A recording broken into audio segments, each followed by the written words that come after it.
Which book was that one? Oh, It's like What the power moments will make you understand. I'll tell you this, man. So last year, I'm gonna do this. Good morning, everyone. How you doing? Thanks for coming to our CavnessHR Small Business Startup Conference. I really appreciate it. Admin notes. Ladies' bathrooms are straight ahead, I believe. Guys' bathrooms are to the right. Kind of a little long walk. Make the guys walk a half a mile to go to the bathroom, unfortunately. Plenty of tacos, plenty of mimosas, plenty of coffee for you.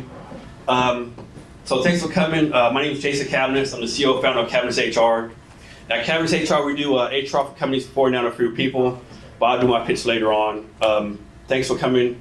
So our first speaker is Carla from SCORE. She'll give us a quick rundown of what she does with SCORE. So everyone.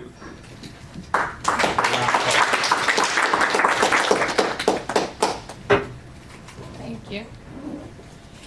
Good morning. I do have some notes here I'm going to read off of. My name is Carla, and I am a volunteer with SCORE. And SCORE, since its launch 70 years ago, has helped more than 11 million entrepreneurs start or grow a business. SCORE's 11,000 volunteers provide free mentoring, workshops, and educational services nationwide. SCORE is funded in part through a cooperative agreement with the SBA. SCORE is a nonprofit whose mission is to foster vibrant small businesses, communities through mentoring and education. We aim to give every person the support they need to thrive as a small business owner. I mentor with SCORE because I owned and operated my own business here in Seattle for 35 years. I started on the east side with a retail store, and then I opened 2 stores at University Village, and I was there for 28 years. I retired at the end of 2020 and really needed something to do, and so I did find SCORE, and mentoring small businesses is something that I really enjoy, and it's, we cover every spectrum of the business industry that we have mentors and people that we work with. Running a business is a hard job. You open the doors, but then you have to hire people and you have to keep the doors open. And that's where SCORE mentors can really help you with the advice and skills that you need to have in order to grow a business. According to the Bureau of Labor Statistics, 20% of small businesses close in the first 2 years of operation, and only 25% of new businesses make it to their 15th year. SCORE mentors and workshops provide insight and support that small business owners need to be successful. In 2023, SCORE Washington, so the SCORE Washington district covers Washington State, Alaska, and Northern Idaho. And we have 262 volunteers who mentored over 3,400 unique clients in over 8,000 mentoring sessions. And we conducted 170 workshops serving approximately 1,600 clients and helped clients start an estimated 920 new businesses and created approximately 3,250 jobs. You can find us at score.org. If you go to our website, you'll see that there are local workshops, and you can click on that page, and there's anywhere between 20 to 21 local workshops in Seattle every month, and you can attend those free of charge. And all the workshops cover everything from finance to AI to HR. There's an expert in the field that's teaching a workshop. You also can you can find a mentor also, and you can either just request that you be matched with a mentor, or you can look through mentor profiles and you can find a mentor that you think would be a good fit for you. And the thing is too, is it doesn't have to just be, if you don't find a mentor in Washington State that fits your needs, you can look nationally and find somebody that might be an appropriate fit for you. I have, probably at this point, I have probably 36 businesses that I work with on and off, and I've been a mentor for about 18 months actually with SCORE. And a lot of my clients are in Chicago, Florida, the Southwest, so it's not just specific. My clients are not specific to the Seattle area. We don't charge for any of our services at all. It's free. It is completely free. And and if you work with a mentor like me, I've owned my own business, and so I know a lot about what it's like to run a business and writing a business plan. If you need specific financial help or something like that, we can always bring another mentor in who's an expert in that field to help you out. We have, on April 25th, we have a women's pitch contest event coming up. And this is a great opportunity for women to get in front of investors and pitch their businesses. Our judges are from the angel sector and from the banking sector. There is a cash prize. You can check the website for more details. But it's a really good way to get experience pitching your business and to get feedback from the people that are judges are working in the sector, as well as the fact that they're SCORE mentors. Are there any questions you want to ask me about SCORE? How does one get involved? Pardon? How does one get involved with SCORE? As a mentor, as a client. As a client? Just go online. You can go online to score.org, and you just have to click on mentors, and you can either request, you can just put in a request that you want to be matched with a mentor, or you can look at the profiles and send a private message to the mentor, and they will respond to you. Thank you. I'm sorry, I missed your name. I'm Carla Easton. It's Carla with a K. And I'm on LinkedIn if you want to send me a message or anything. I'm always happy to get you more information. That'd be great. Okay. On how to get like a mentor. Pardon? How to be like a mentor. To be a mentor? Yeah. Same thing. You can go to score.org, or once again, you can connect with me on LinkedIn, and I can connect you with the woman that interviews and brings Sure. all of our new mentors on. Okay. Thank you. Okay. Any other questions? All right. Thank you. Thank you, caller. So I believe we have a great lineup of speakers today. Someone's going to talk about marketing, sales, public relations, how to find a developer, cybersecurity, and other items, right? And another thing I do too, I host a podcast called the Jason Cavness Experience. And all the speakers that either been on my podcast are going to come on the podcast, right? So I know personally the value you're going to bring. So our first speaker is going to be Vlad. And one thing, Vlad probably going to remember this, but when I first started CavnessHR, somebody connected me with Vlad. Vlad gave me a lot of good advice on how much startups are going to suck, how much is going to be good, right? And I still go to him for advice whenever I need it, right? So Vlad is a really trusted member of the startup community. And I'll let Vlad introduce himself. He's just a great person. I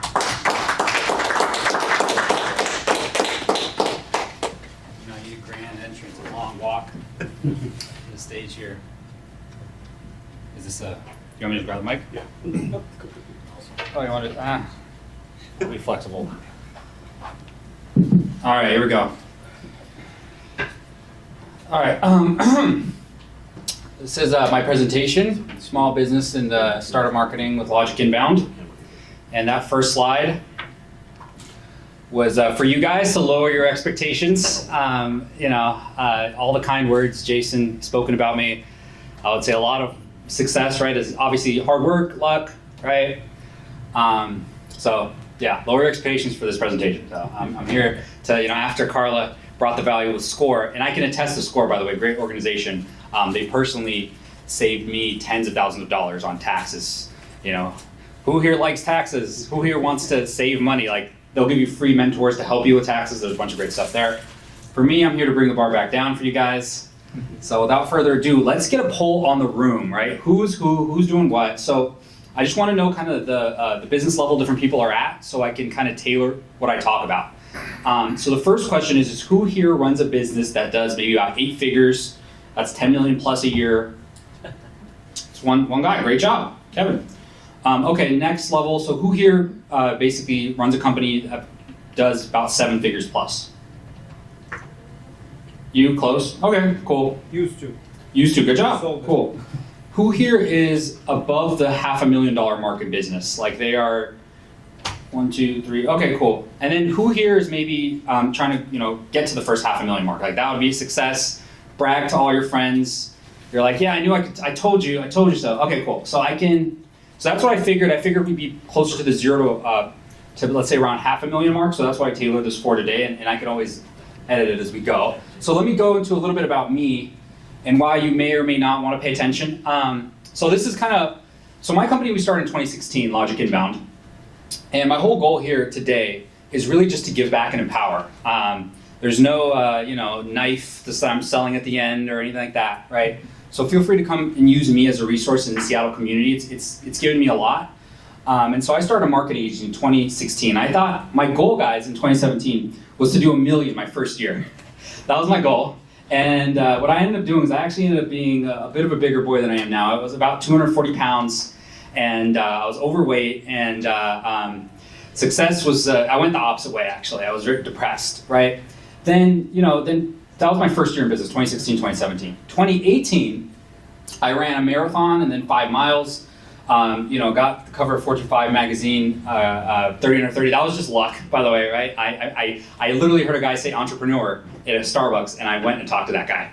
And turned out he was, connected. I had a speedboat membership, which was a lot of the funnest thing, but the dumbest business-wise, did not help me get any clients. It was way too early, and that's what happens when you're, in your 20s, when I was starting out. So basically, that's kind of my journey, but this is 1 year, right? And most of the time, when you're going to an event or a conference, like I've been to, more than I guess I care to admit, you want to make a difference. Like ideally, you go to the conference and you want to learn something or meet somebody that can take it to the next level, and ideally, you just do it very quickly. So this is kind of the fastest change that I guess I made.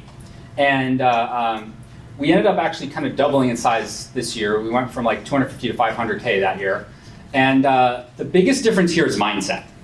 And you'd be like, what? Why the hell are you talking about mindset, man? Like, you're marketing. Yes, but mindset is big for marketing because you've got to understand how to market at different levels. So, I've been doing marketing for 11 years. Logic Inbound is my third company. And, I noticed that Jason in the title put, marketing for startups and small businesses. And I'm like, okay, I got to distill in 30 minutes everything I've learned basically in 10 years and how to get you guys to the next level. And I think the biggest thing I tell you is the mindset, and I'm going to go through these, right? And I'm going to go through all these different channels. And so my recommendation for you guys would be to pick one. Pick one channel. Feel free to talk to me or just research or read books on it. The best channel, ideally maybe your competitors are doing, and that's how you're going to grow your business. When you're doing these, you're going to fail. You see that little smiley face? So that's called a concave. So there's a famous investor named Everett Klipp who actually was very successful, and he actually said that if you ever want to win in the stock market game, you've got to love to lose and hate to win. And basically, that's my fun way of saying, right? Like, you're going to fail in the beginning, especially on your journey of entrepreneurship, whether you're into startups or small businesses. But then eventually, you're going to start succeeding, right? And the way I've grown my business, it's not magic. It's not a black hat formula or whatever, right? It's simply these three things, right? You're going to take action through one channel, right? One channel. Like, if you're below the $1 million mark, right? Don't talk to me if you got more than 2 or 3 channels, right? Like one channel, right, that you're investing in for marketing, right? And referrals is another thing, right? But that's not marketing.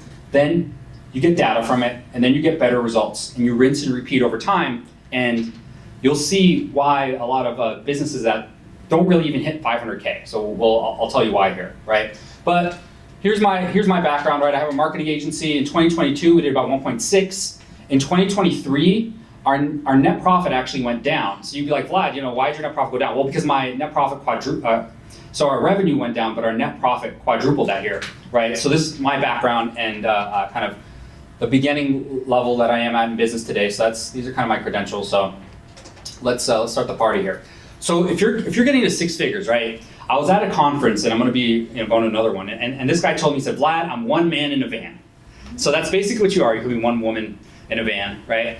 And that's kind of what these business owners are, right? And you can get to maybe 200K just through sheer hustle and persistence. If you just go to every single marketing event, talk to every single person that you could probably get to about 200K starting your small business, right? Most small businesses that I talk to, right?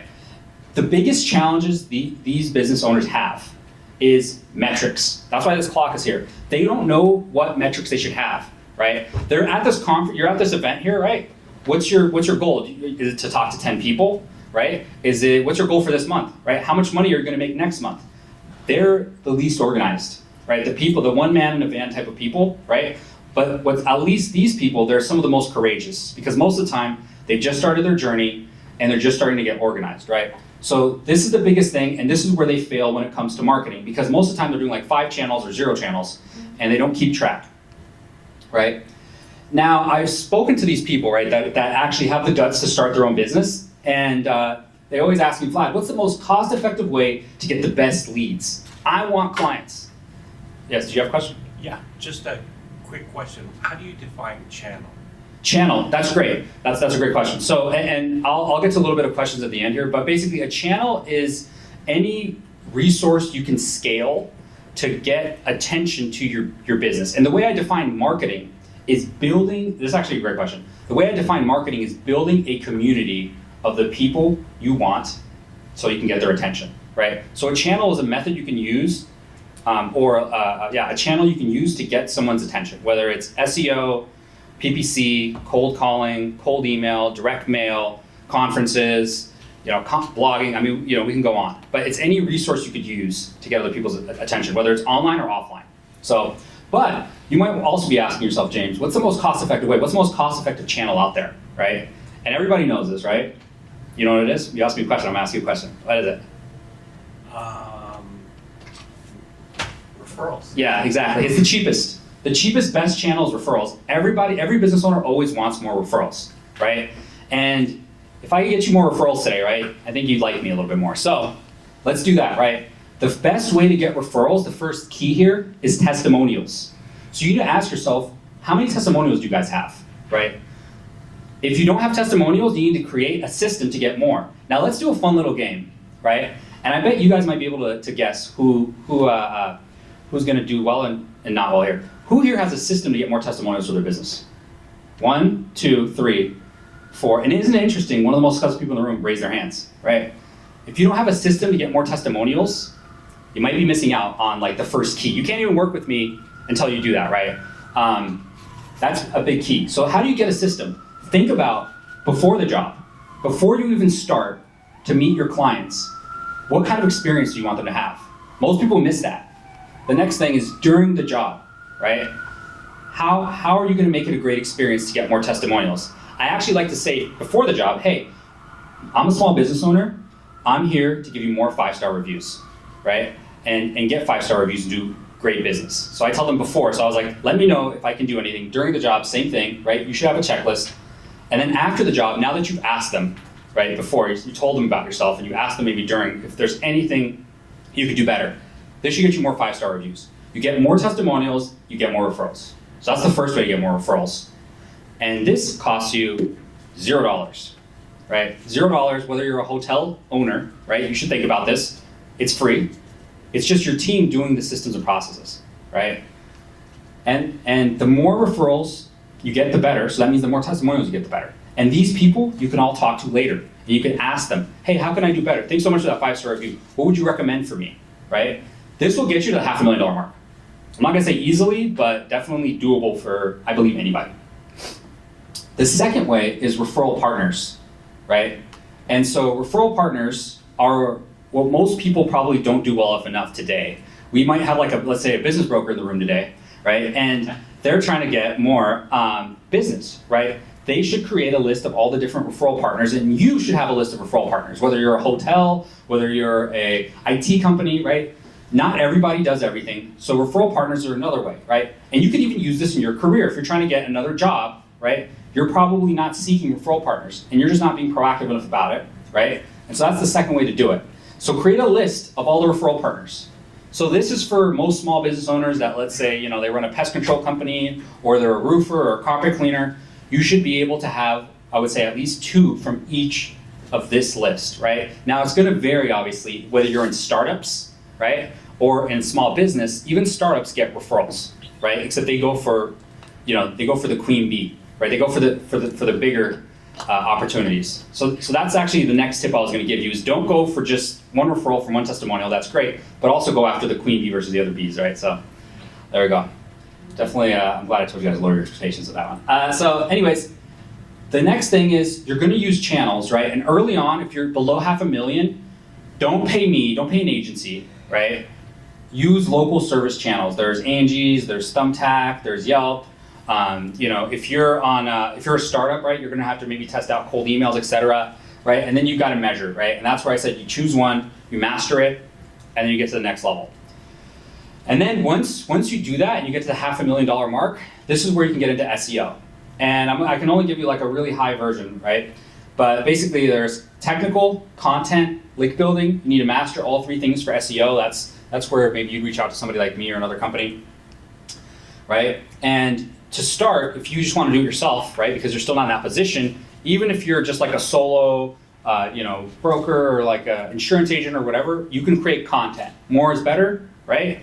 Have a system. Right now, here, let me ask another fun question just to open you guys up. Who has a system to get on social media consistently? Who has a consistent social media posting system?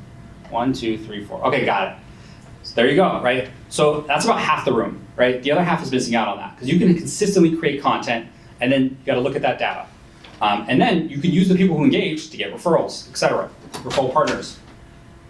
So, for SEO, Google My Business, obviously, you got to make sure everything's filled out. If you're an LLC, if you're a local service business owner, right, that's something that you got to have, right? So here's an example of a great profile, right? And then so we're growing now as a company, right? As you get to like $500,000 plus, right? Maybe you can spend money on Google Ads, right? This is the sponsored section, right?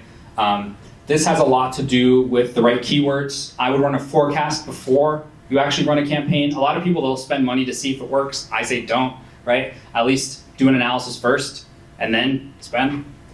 And so, I have probably a lot more slides here and I could talk about business for hours and hours, but I would say the biggest key to getting to the 7 figures, right, is after you get past the $500,000 mark is now the people who are at 7 figures plus, right, they have more metrics they keep track of. They don't just keep it one channel. Maybe they have 2 or 3 marketing channels.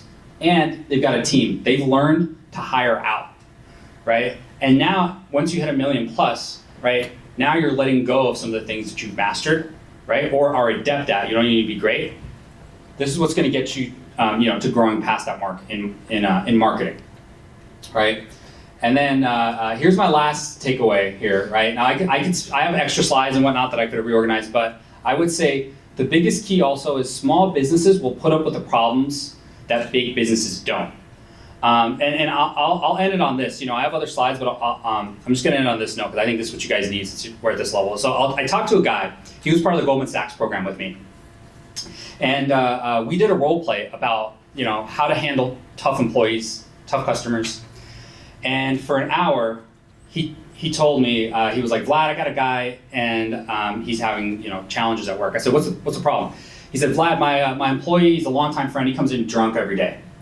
And I said, okay, well, how are you going to handle this? He said, I don't know, maybe he's going to fix it. So for 1 hour, me and this guy, right, forget about marketing, right? These are the fundamentals, right? This guy didn't hit the $500,000 mark. 1 hour we role played. And next week I met up with him, right? I did mine as well. There was a gal that, whatever, it was challenging. So I talked to her. I said, thanks so much for the role play. It went great. I said, what about you? And he said, yeah, Vlad, he'll figure it out. I'm like, what do you mean? He said, it'll work itself out, Vlad. And that's the problem with most small business owners is they're overwhelmed and they don't have a priority, right? And we could talk about content ideas and technical updates and link building sites you should be on, conversion rate optimization, right? But most of the time, right, people ask me like, what should we do? I would say focus on that one priority, that one channel to get to that mark, and then you can start diversifying, right? And then, once you get to the 7-figure mark, to get to 8, it's a lot of internal structural issues, and that's where I am. But anyways, that's my presentation. Thank you. I guess we're doing QA now, or? Any questions? Yeah. All right, questions. All right, go ahead over there. Okay, I have one question. It's kind of like sad to say, to be honest. So I'm working with like a startup, and there's only 3 of us. Yep. And they started it way before me, and I love it like so much. But one of the people on our team was like, didn't you know the Kardashians bought all these bots? And so like we Yep. ended up buying like 8,000 bots on our Instagram or whatever, and like even our Facebook. And that was like a year ago, and I was like, I really don't think this is a good idea. And they're like, Kardashians do. Anyway, now like I'm posting all the time, but like 99.99% of our Engagement engagement isn't there because of that. So it's like, do we start over with social media and then we need to get all new? Like we already have like, what do you do? Just ignore it and keep going? That's a great question. You're talking to somebody who on his birthday was gifted like a really big Twitter account, right? And I didn't want to do it, but it was a gift, so I was like, and then I ended up having two. It depends on the ratio, right, of fake to real bots, right? There's a joke in the marketing community, right? The answer to every question is it depends, but I'll give you kind of a longer version here. So I would look at the ratio, right? Like 20%. This is what I personally do, right? If you're more than 50% bots, if it's a majority fake bots, you might as well, can it, right? Unless you're getting useful engagement or anything from anybody. 0%. But 0%, yeah, no. They've said like the other thing, they're like, well, then what about all the people that are following us that we've gotten over the years? That's a problem. It's like 100. Well, yeah, just measure them. If it's only 100, just measure them and just DM them, right? Build that engagement, and I would start a clean account, right? And yeah, but that goes back to the kind of the fundamentals. You pick one channel, scale it that way. So, so it sounds like social media is good. Go ahead. I just wanted to ask about your opinion on, because you mentioned about having one channel, which I agree with, particularly when you're small. Yeah, it'll get you to your first $500,000, just focusing on mastering that or being in depth. Mm-hmm. But in terms of choosing that channel, right? Typically you want to be thinking, I'm assuming, that you want to focus on a hyper niche segment to get you started. Yes. And then you want to look at exactly where are those customers hanging out, where are they Yes. spending time, where they're looking for help. Yes. Is that the approach that you teach around helping to make decision which channel? Yes. Or do you experiment? What's your... No, I think you nailed it, right? It took me, so my business is 8 years old, and now we're starting to niche down, right? I've done business with billion-dollar companies. I've done business with local, I literally met with a guy at Starbucks, $140,000 what he made, right? So it's like from $1 billion to $140K, right? So that was too big. So now what we're doing is we're niching down personally. We're looking at construction and specifically restoration companies, right, is where we're specializing. We have 8 of those clients, and definitely makes marketing better. The only problem is it's really easy to get distracted. So I would say if anybody comes through a referral, right, take that business, right? And really everybody here should, where should people start? I would start in the process. Before, during, and after, how are you getting more 5-star reviews so you can ask for referrals, right? Before, during, and after, right? Think about the process. Before, tell them you want a 5-star review and you're dependent on referrals. During, and then after, right, ask and make sure you keep in touch with those clients. And then referral partners. Those two, by the way, referral partners and referrals are basically universal for, I would say, 90% of businesses, right? Unless you're trying to do Facebook or something. So, go ahead. Referral partners. So, yes. Is that just another business that has a different industry that you say, hey, I recommend these people, and they do the same thing with their campaigns? Exactly right. So, I definitely bossed it up a little bit, but yeah, it's if you, instead of going after the bee, right, go after the queen bee, and they'll introduce you to all the bees, right? So that's one way to think about referral partners, right? Another way to think about them is your real estate. The famous one is real estate agent, mortgage broker, right?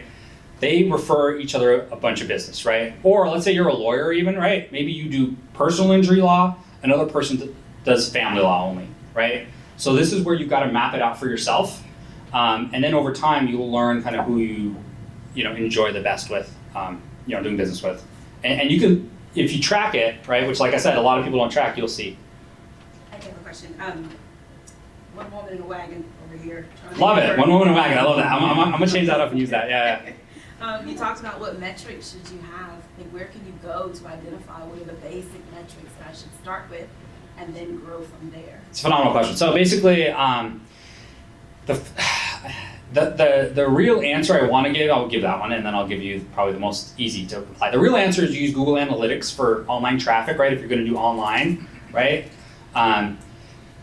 So that's one of the best places for for tracking data is Google Analytics. You can get a CRM, right? I can name tons of CRMs, right? So that's but if you're at the $500,000 or let's say 700K and below, you could get away with Google Sheets and just keep track. And just at the end of every day, I still have this today with my assistant. I'll meet up with her at the end of the day. Who are all the new leads that came in? Who are all the old leads? How much do we think they're worth, right? How much do they actually turn out to be? When are we going to follow up, right?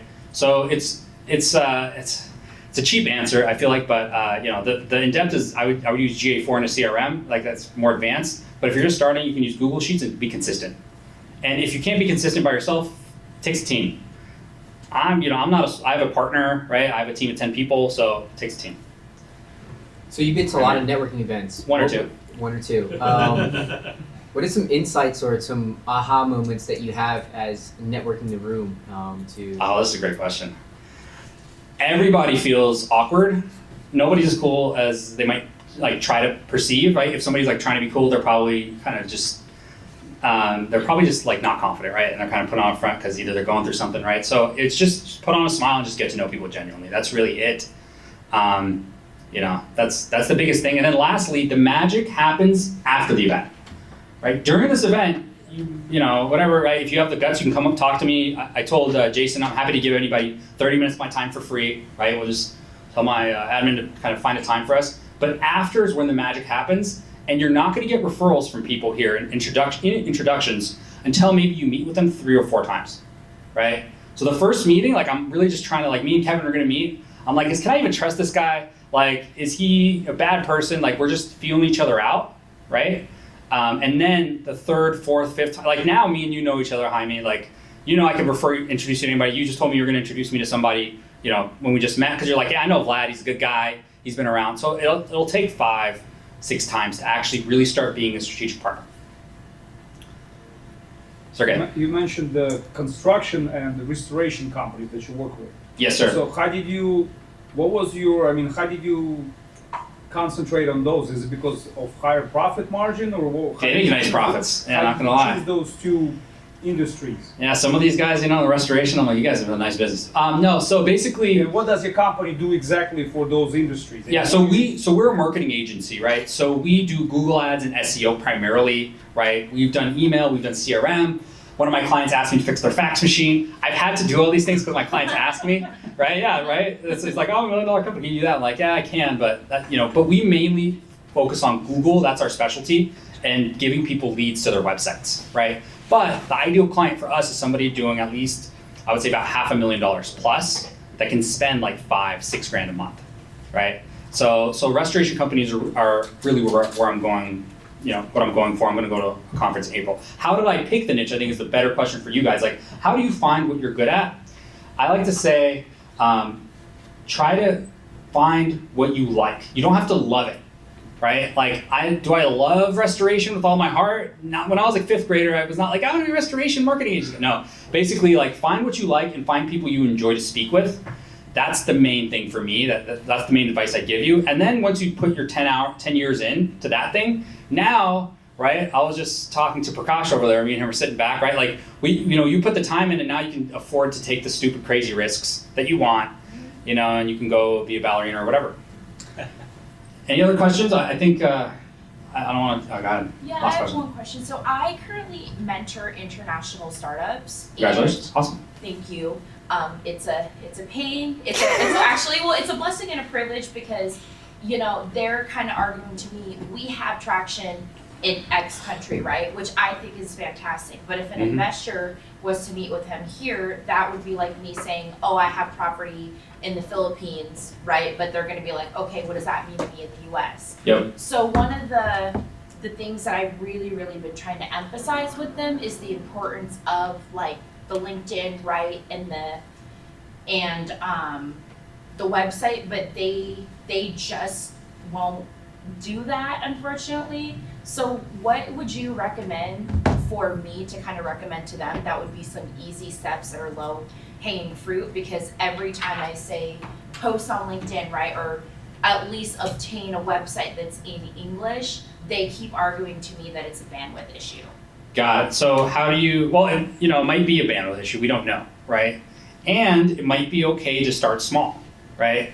And so basically, how do I convince people to do an online presence? I mean, you know, it's hilarious, right? I've got clients, right? They'll hit, let's say, 2 million, and then they're happy, right? So it might be they're just happy, right? Like I say things all the time, right? And do I do them? No, right? Like I want to do this, I want to do that, but the actions, right? Like I want a 6-pack. Don't have a 6-pack. But basically, right? So it's some clients. So it's hard to so I'm not in the business of convincing people. I'm in the business of educating, empowering, and just showing them. And then if they want to do it, right, like they will. So I would just show them, I would maybe, if you could even find like a competitor that's related, but maybe not a direct competitor, and have them talk to them, that's gonna open their eyes more. The other thing is parents will definitely see what I'm talking about, right? Like sometimes you give somebody advice, like your kid or whatever, and they'll not listen to you, and then a random person, their friend Ronnie says it, and you're like, what the hell, Ronnie? Like, you're listening to this guy, and you didn't listen to me. Sometimes you just have to, somebody else has to say the message in a way that breaks through. So, you know, those are kind of the different ways I try to slice that apple. Any other questions? Last question, go ahead. One more example, and I'll shut up, I guess. No, you're good. So if you take a $500,000 company, for example, Yeah, in $500,000. sales, and then 5 million. Yep. So how would do you help them out to put like a marketing plan together? You'll say, hey, here's your budget, that's what we can do for you. And here's a 5 million company, that's what we can do for you. Yep. That should be your budget. I mean, do you help them out to, Yeah. I mean, how would they know how much they need to spend with you? Yes, exactly. Yeah, I'd help them out, right? It's not an easy thing, right? I can't do everything. Like I can make the phone ring. I remember I had a tree cutter client one time, and they fired us because his mom complained the phone rang too much, right? So I can't, yeah, right? So that was my favorite story ever. So he's like, my phone's ringing, there's too many people, and his mom was the admin, and she was like, I don't want, and so I was like, okay. So I can't, yeah, marketing is, I would say, maybe 25-30% of the puzzle, right? But the people that I've seen go from 3 to 10, or the guy who went from $500,000 to 2 million that I helped, like he had other things, right? Like he had a sales process, right? He had a great service. He had partners. He knew his numbers on the finance side, which, I think we have somebody talking about maybe the accounting side or something, right? And so basically, like you got to know those other things, right? To know what you can spend, right? There's your risk appetite. Like the first 3 years of my business, the first year I paid myself like 0, right? And it didn't work out well, right? The second I paid myself like $30K, right? And then so it really all depends on that. So it's tricky, but yeah, we can help them. And really what we do is we focus on that one channel, right? If to get to $500,000 to 1, right? To get to the first $500,000, maybe they've got like a great referral network, and then to get to 1, they could just use Google Ads or SEO or whatever. We find that one channel for them. Okay, guys, I appreciate this. I'm obviously going to be here for the event, so thank you so much, Jason, and round of applause for Jason and the event. Thank you, guys. So quick thing on networking real fast. Well, first, I want to affirm what Vlad said about your kids not listening to you. My kids in mid-20s, I could tell them, do this, make $1 million. Whatever, you know what we're talking about, right? All their friends listen to everything I say, right? So that's true, right? And think about networking, right? This might take, I'm on Myers-Briggs, I'm an INFJ, right? There's like 1 to 3% of us in the world. We're like introverts, but I like doing events, right? And for example, I've said this on my podcast, every time I do a podcast, example, when Karina came on, she came on at 1 p.m., right? At 12:30, I started thinking, how do I get out of this? I do not want to do this podcast. But maybe I just cancel it, right? Even this event, right? At 6:30, I started thinking, like, what if I just don't show? What if I don't do this, right? Well, of course I do it, right? And the thing with networking that works for me, like, if I go to a networking event, and if I came to the door right now, I probably wouldn't talk to anyone, right? So what I do, I get there 50 minutes beforehand, like, suppose it started 8 o'clock, I'll be at 7:45 a.m., and when people walk in the door, I say, hey, I'm Jason, nice to meet you, right? So that's one trick I have. So one ask everyone here, obviously this is also a networking event, so my answer is like, meet as many people you can, but try to make 3 really good connections, right? 3 people that you can add value to or vice versa, right? And like Vlad said, plan on meeting these 3 people 3, 4, 5 times in the future, right? So we actually take a 10-minute break right now. So there's plenty of food left, plenty of mimosas, plenty of coffee. So we're gonna have Sarah Bell coming in 10 minutes. Cool.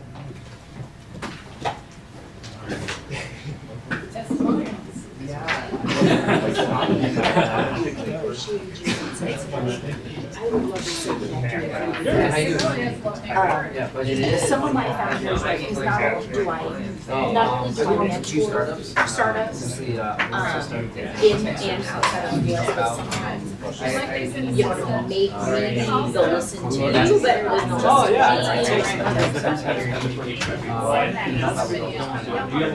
Yes. You don't get paid from you. How do you see when I'm good? I don't know, right? That's what I said. First meeting, right? You find out.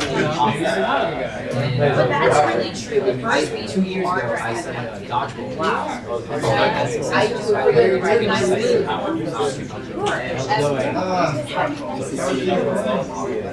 It's I helped out some years ago, but Yeah, I'd love to see you I've been because I really fundraising successful 2 years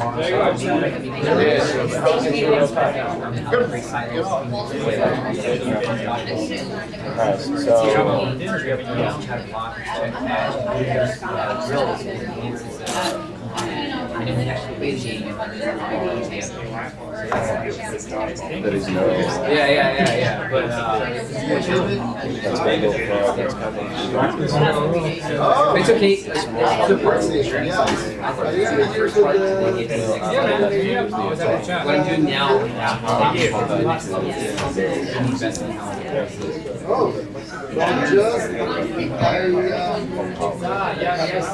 and he had a doctor and he had most people watching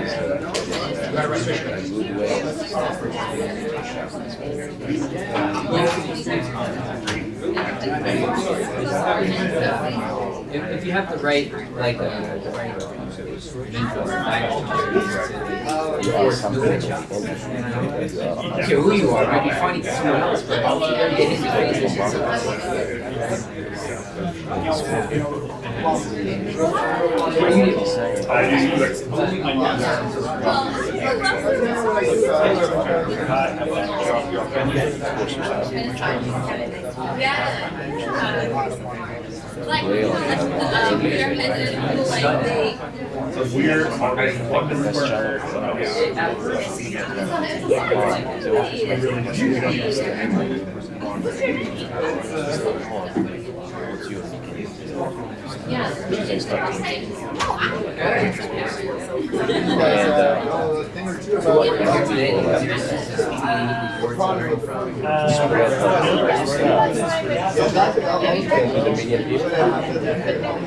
But you can get ahead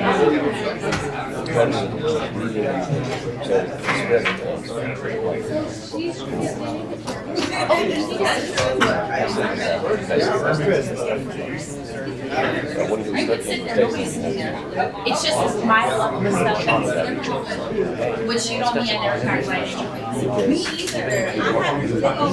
I wonder, I was like, what is this thing that's stuck out? So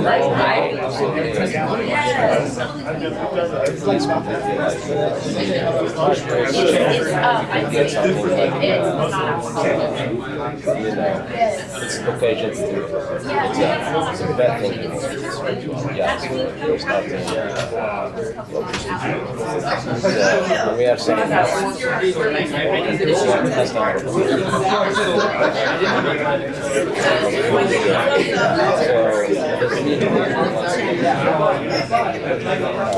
all these stuff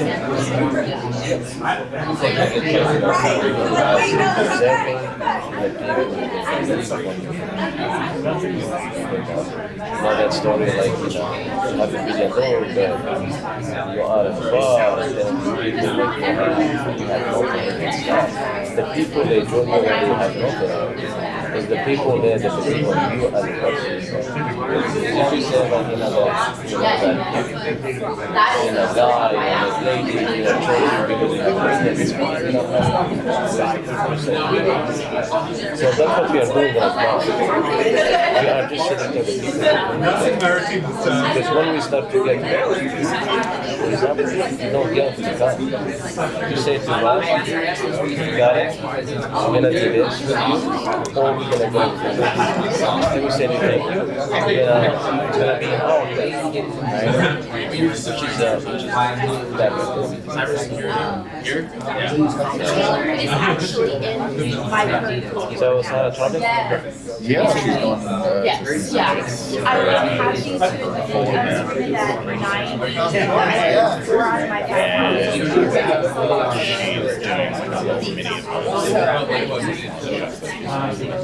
yeah. So but that took me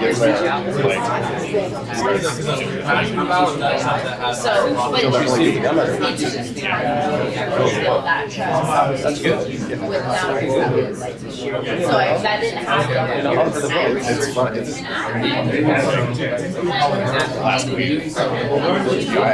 seems like the work.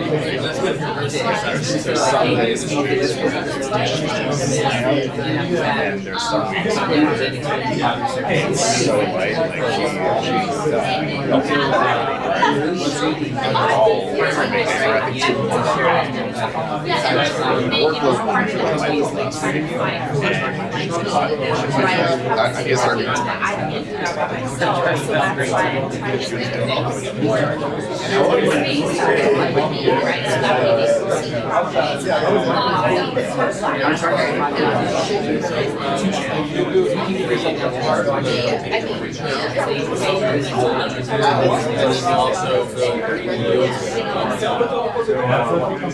Always like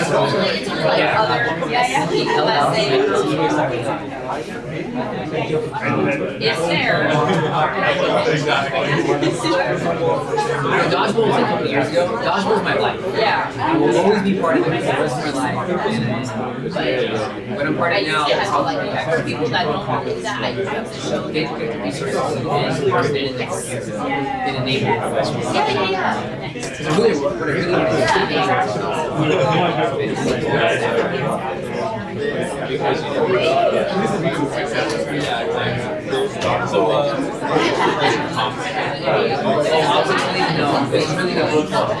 I will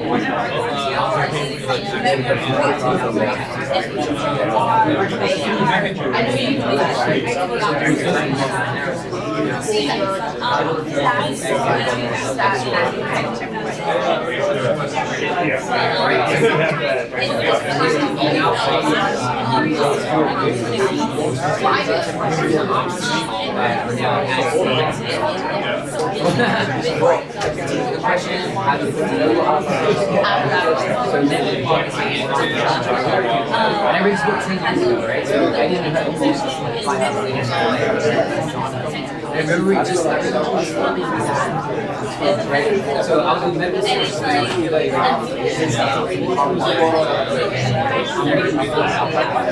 two things happened. First, it helps me out with the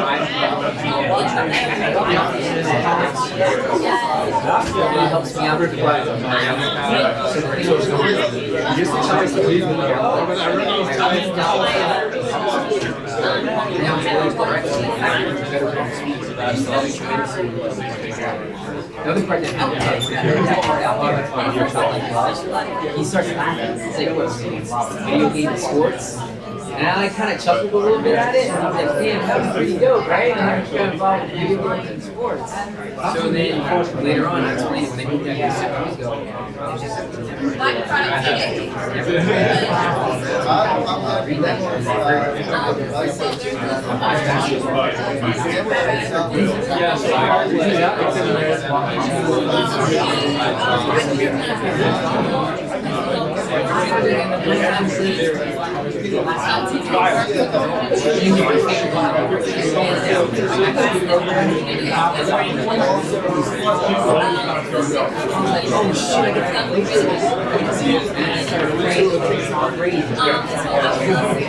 there was like I'd be just on this, and all of a sudden the event came here, I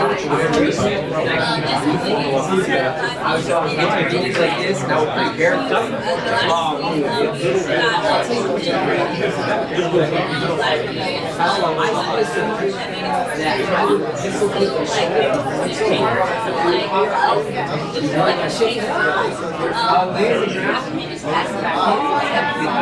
Keep playing.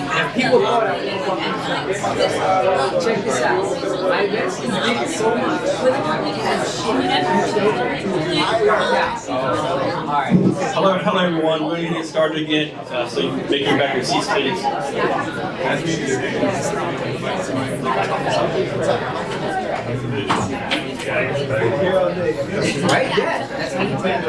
So our next speaker coming up is Sarah Bell. So I've known Sarah for a while. Last November I did a panel for Tacoma Startup Week called Finding the Right Investor, and Sarah was on a panel, so thank you again for that. So Sarah works for a company called Leap Sheep, and basically what you do, and Sarah can say this better than I do, but they make sure the startup founders are actually solving a pants on fire problem. There's a big difference in having an idea because you think it's sexy and you want to make a product. Her company makes sure you actually solve a pants on fire problem. And she's going to talk about sales or startups and small business, which of course is two totally different things. But everyone who can talk about it is Sarah. So thank you, Sarah. Thanks, Jason. Let me just get used to the clicker. Hi, everybody. Really nice to meet you. My name is Sarah Bell. I'm a startup building advisor and co-founder at LeapSheep. And we're really all around helping founders be successful. That's the only reason we're in the business. We typically work with startup founders. We also work with small businesses who are looking to transform to become startups. Oh, hang on. I'll do a bit about me personally, given I'm glad you did a good job of that. Sounds good. Yeah. So I've got a background in accountancy. I trained as an accountant a really long time ago in London. And then I moved into healthcare policy and strategy and regulation in the UK. And when I was there, the system that they used in the UK was world leading in that it looked for outcomes for patients and outcomes for people. So rather than kind of tick box, a bit like feature sets, like rather than kind of tick box things, the primary goal was to look at the outcomes for people. And that I kind of went from there, moved to the US 8 years ago, because my husband works at Microsoft and it seemed like a really good move and a great opportunity. On the way here, I met the other co-founders of LeapSheep, one of whom was a personal friend of mine. And they had just started their business. And the basic premise for LeapSheep is that there is a really high, in fact, let me just go back here. There is a really high, 95% global startup failure rate. Carla, you talked about the small business success rate. I think it was 25% in business after 4 years. Yeah, 20. Yep. And the rate of failure is a lot higher for startups, typically 95%, and that kind of varies depending on the resource that you get to. And the mission that we have at LeapSheep is basically to flip that so that many, many more startups are successful, many, many more founders are successful, and don't kind of, there's a massive personal loss and financial, everything else for any business owner that fails. And so our whole goal is to flip that, to have many more successes. We basically help as many founders as possible to avoid the startup graveyard by making many, many common mistakes that true startup experts know, but often aren't known in this system. I'm happy to talk about those in the Q&As, but I'm aware that I'm talking about sales. So we have a special system called Startup Builder, and that system helps founders to make sure that they're building the right product. And again, as Jason said, that solves what we like to call a pants on fire problem. And the point of that is if you are not solving a pants on fire problem for your customers, so the problem is so big that it's as if your customers' pants are on fire. If you aren't solving a problem that is that impactful, typically people won't buy. They may not care, or they might think that they're doing you a favour. Whereas if you are solving a really big problem, it's a great way to be able to connect with your customers. The last thing that I'll say about LeapSheep is we work with founders to create their go-to-market strategy that will take them to product market fit so that they can scale. Product market fit is a very startup-y definition. Again, happy to talk about more on that in the Q&A, but this is for small businesses and startups. Okay, so just to, Vlad, you did a great job of kind of finding out who's in the room, and I'm going to do the same, but the difference I'm going to have is who would consider themselves to be a startup versus a small business. So I've got two definitions that can help you to make that call out. So Steve Blank, who is a true startup expert, his definition of a startup is an organisation that is formed to search for a repeatable and scalable business model. Now that is a lot of words on that slide, but basically what it means is it's a person who wants to build a completely different business model around a problem that no one else is solving, or if they are, they're not solving it well. And in doing so, they're looking for new ways to sell, new ways to convert customers, new ways to make money, and new ways of delivering value. A really great example of a startup, just remembered to breathe. A really great example of a startup is SpaceX. So if you think about NASA and how they used to build rockets in order to go up to space, basically SpaceX is a great example of a startup because they've basically worked out a way to build those rockets at 10 times less the cost, and also to make them reusable. So it's a really great example of a startup. Okay, a small business. Now, I ended up having to go to ChatGPT for a definition of a small business because all of the resources that are out there are typically government resources around definitions for small business, and they're really long and they weren't necessarily that clear.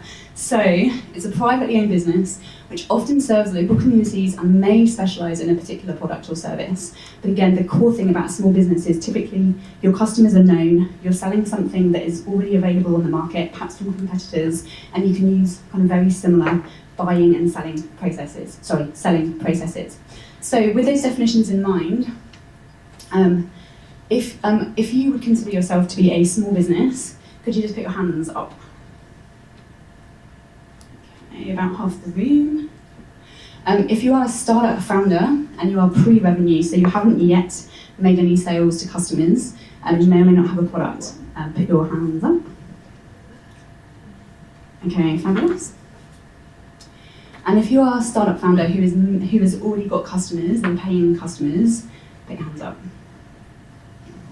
Okay, all right, great.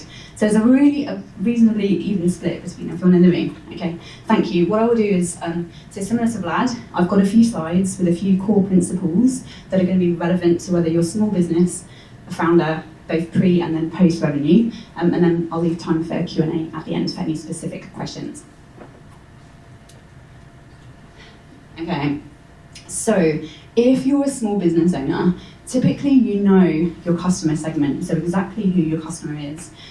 We typically teach, so a bit different from you, Vlad, but we always say, and again, kind of trends are heading in this direction, towards kind of hyper niche customer segments. So how specific can you be about exactly who your customer segment is? Because by being super specific about them, it makes them a lot easier to find. They're in a Facebook group, or they're in like a connected group, or they attend a Weight Watchers meeting kind of once a week on a Tuesday. So having a really clear niche customer segment is really helpful. So if you're a small business owner, you know who your customer segment is, they exist, and you have a product or a service that your customers understand. So they know what it is, they know what they're buying, there's not really any confusion there. And around the marketing side, they know what they're searching for. So Vlad, for example, for you, typically, I imagine businesses are searching for a marketing agency or marketing help. Whereas if you're a founder, your customers may not understand what they're seeking, but they know that the problem that they have. Likely as well, you already have sales processes that work in order, i.e. you've been able to use them to actually get customers before, or you can find information about how to replicate or copy sales processes that exist in other industries that are related, or in similar types of companies to yourself. If you're a startup founder, none of those things are true. You may not yet know who your customer segment is. You might have some hypotheses about exactly who your customer is, but they may not yet exist as a segment. So a really great example of that is Airbnb. So before Airbnb came on the scene, admittedly, Craigslist did do something a bit similar to what Airbnb offer, because they had you can stay in people's houses. But Airbnb created an entirely new customer segment who was willing to live or stay in someone else's house. So if you're a founder, you may not yet know who your customers are, or you might be changing your hypothesis or opinion on that based on who you meet. The core thing I will say here, and I'm going to say it multiple times, is spend as much time as possible talking to and speaking with who you think your customers are, and building relationships kind of personally if you're a founder. You may not yet have a product or a service. I've spoken to a few of you today who've got kind of really good ideas as founders, but you don't yet have anything that's concrete. Whether that's, it might be a software product, it might be a consulting service that perhaps you're thinking of coming up with in order to help you to get to a product later on, but it may not yet exist. And if you're pre-revenue, that's almost certainly the case. And then lastly, you may not yet know which sales processes are the right ones. You might be experimenting. And there's, the explosion of social media channels means there's even more channels for people to be finding out about you on. One thing we didn't realise at LeapSheet was how great a channel TikTok is. And we kind of got reluctantly dragged into it, none of us being TikTok users before we started using it for sales processes. But TikTok, YouTube and others are where people go to find information or to answer problems that they have. Not saying that they're the right ones for you, but it's just an insight that we had. So you may not know yet which sales processes are the right ones. So selling is very different. If you're a small business, here is what I sell and here is how I can help you. It's quite straightforward. If you're, I say that, does not mean it's easy and does not mean it's easy to get right. So just to make that super clear. If you're a startup, typically the way that you want to approach the conversation is to have a conversation with the people who you think are your customers, and talk to them a lot about the problem that they're having or some of the challenges that they're having. And the topic is this. So as a founder, you're usually interested in solving a problem. This is also true for small businesses, but this is what our vision for the future is. And if this is a big enough problem for you, let's co-create a solution. So for example, when I showed that mission slide at the beginning, I talked about our mission, which is to flip the 95% startup failure rate, and to help founders avoid a startup graveyard. And again, that may have resonated with you if that's the problem that you think that you have and you're perhaps struggling. If it didn't resonate with you, then perhaps you're not an ideal customer. And that's okay. That's probably one of the core things about selling is sometimes the best thing to do is if someone is not kind of an ideal customer or you don't think you can actually help them with the problem they want solved, then stop trying to sell. Just perhaps give them some advice or an opinion and kind of free them up. If you can add value, great, but then you can also just free them up to move on to something else. The last bit is really important. So typically with founders, and especially if you are pre-revenue, if you're speaking with people and for them they have a big enough problem, then they should be willing to talk to you because you are setting out an example of what the world could look like if you could solve that problem. And so typically that's when you can co-create a solution together. So imagine if you're in NASA, working with SpaceX on the first kind of reusable rockets, that's actually a really cool kind of co-creation element. I just want to talk to you briefly. I talked about our startup builder system. This is particularly relevant to startups, so I will just say that, and then I'm going to go back to kind of comparing startups and small businesses. This is our disruptive innovation journey, and so what this is basically a very, very high level of the journey or the framework that we use to help founders to get from an idea all the way through to product market fit, which is where you've got so many customers that are basically pulling your product from you and you can't service them fast enough, and they're telling everyone about you and becoming advocates, fans and then advocates, so that when you decide to scale, it's a product and a business worth scaling. Now, along this journey, selling happens at every step. And I'm just going to move over here so I can introduce each one. So this first bit here is called pre-revenue market validation. Again, this is, as I said, it is startup focused, but I think it is relevant for small businesses as well, even though there are some differences. So pre-revenue market validation is all around what's the market doing that you are in? Like, what are the trends? And trends include things like, the pandemic and working from home was a really big trend. People being interested in very, very specific videos that are specifically focused to them on channels like TikTok, that is another trend. What are the trends in the market? How is the market changing? What's the competitive landscape like? We like to talk about a concept called a blue ocean. And a blue ocean is where you don't have to compete on features and price. You can, because you're delivering new value to your customers in a new way. So they don't have to try and kind of break you down on price or feature. The other element here, which is absolutely crucial and continues all the way to the end, is what we call user research. And user research is really where you have a hypothesis of who your best customers are, and then you go out and you really have a conversation with them. And that first conversation, we've got a 6-part framework for it, but I'll just introduce the most important parts. That is, first, what exactly are they doing in their day-to-day life, whether that's in their job, whether that's kind of in their life more generally, so you get an idea of what we call their jobs to be done. once you have a clear understanding of kind of how they're spending their time, then you want to ask them what success looks like for them. Like, what are their goals? What are they trying to be successful in? And you might get the kind of answers like, I need to be able to drive revenue in my business, or I need to be able to, reduce anxiety or reduce stress and behave better in my personal life or sleep better.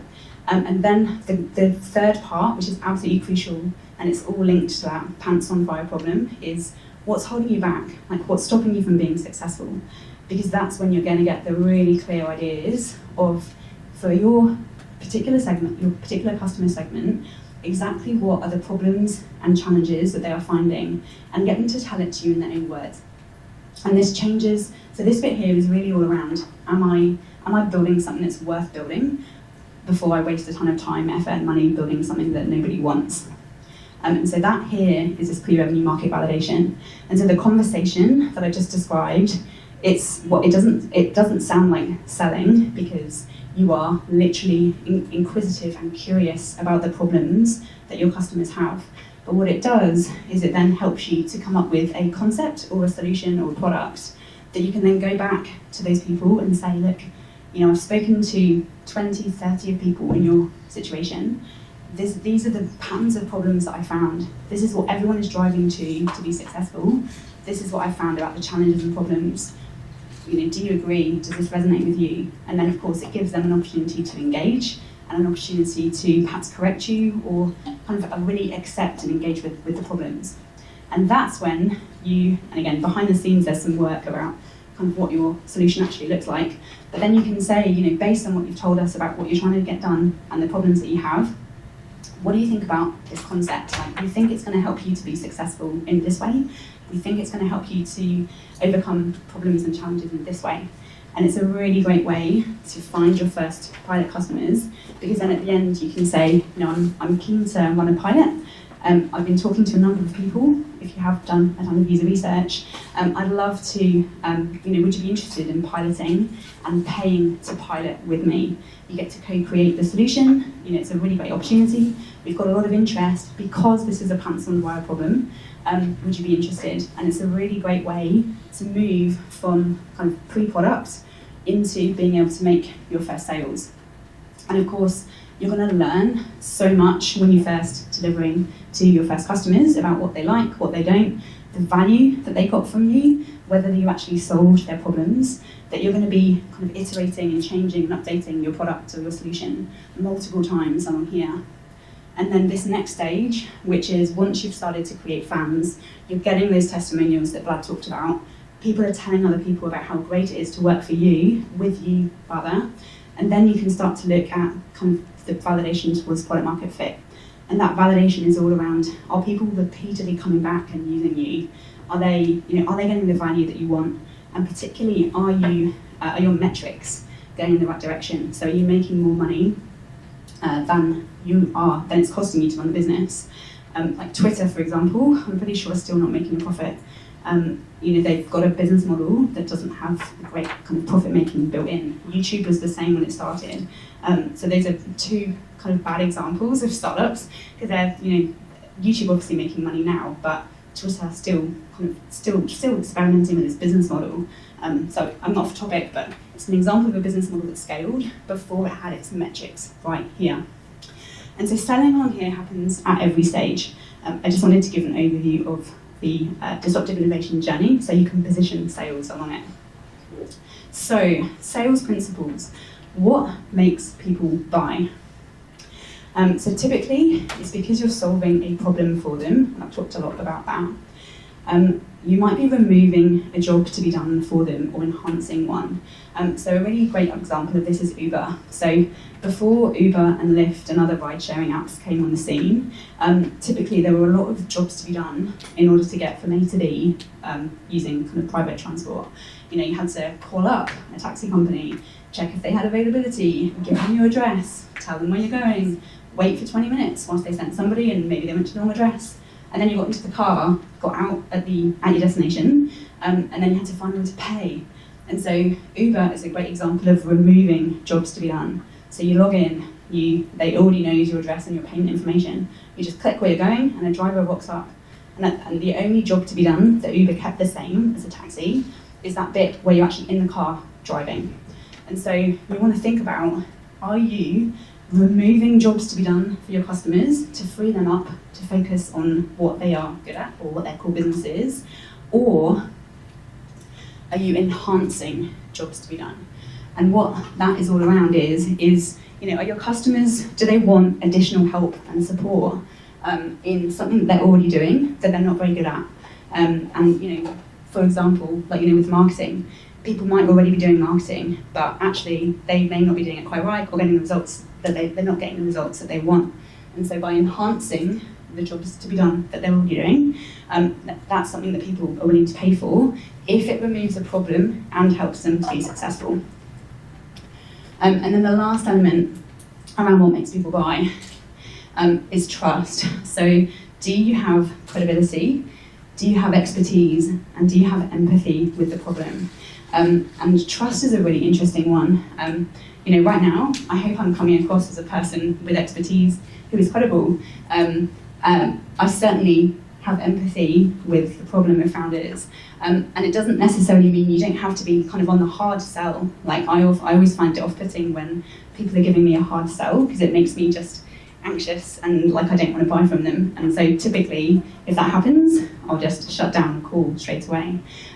So when you're actually running, and I'm going to talk about kind of how to generate that trust in just a second, but those core principles are what makes people buy. Okay, now there's a few options, and now the type of sales that I'm talking about here are not online sales where it's there's a kind of a transaction through and people make a sale and it's all online. I'm really talking about offline sales. Typically, if you're a small business or a startup, these can be true, and there's kind of two core options for actually running a sales meeting effectively. So at the beginning, building trust and credibility. Now, typically, doing at the very start of a sales meeting, there's a few ways you can do this. So one is adding your insights on the industry. How do you think the industry is going? How do you think, what have you noticed or found about customer challenges? And also, what's your background? So why should people believe you and trust in you? And in terms of the credibility, we typically don't recommend starting with testimonials. You might have something that flashes on the screen to begin with, but typically the way to make a really good sale is for it to be a conversation where you're adding value to the people that you're speaking with, not going for a hard sell. And again, you'll recognise some of these principles because they appeared in that pre-revenue market validation, whichever one I started with. But you want to spend some time understanding so again, marketing has already happened, they're already interested, they've already kind of known enough about you to have a meeting with you. But you want to really get to know kind of what does success look like to them. Is it, and again, this will vary dependent on exactly who your customer is. So it's just worth having a few questions that make it super clear that you're listening and you're keen to know what they see as success for them. Then spend time on kind of some of the things that are holding them back. Like, what's stopping you from being successful, or what are some of the challenges that are keeping you up at night? And then lastly, and this is a core point, which probably this bullet point doesn't quite do justice to, typically when people are selling, they are talking about the features, the functions. It's like, we can do this, we can do that, like our product does this, we've got this functionality, and they show like all of the things about the product or the service.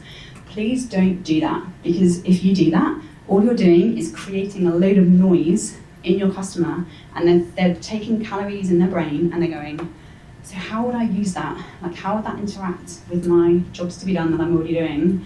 Like, is this going to create more mess or chaos? Because I've got to think about how I'm going to implement with existing systems, and it's distracting.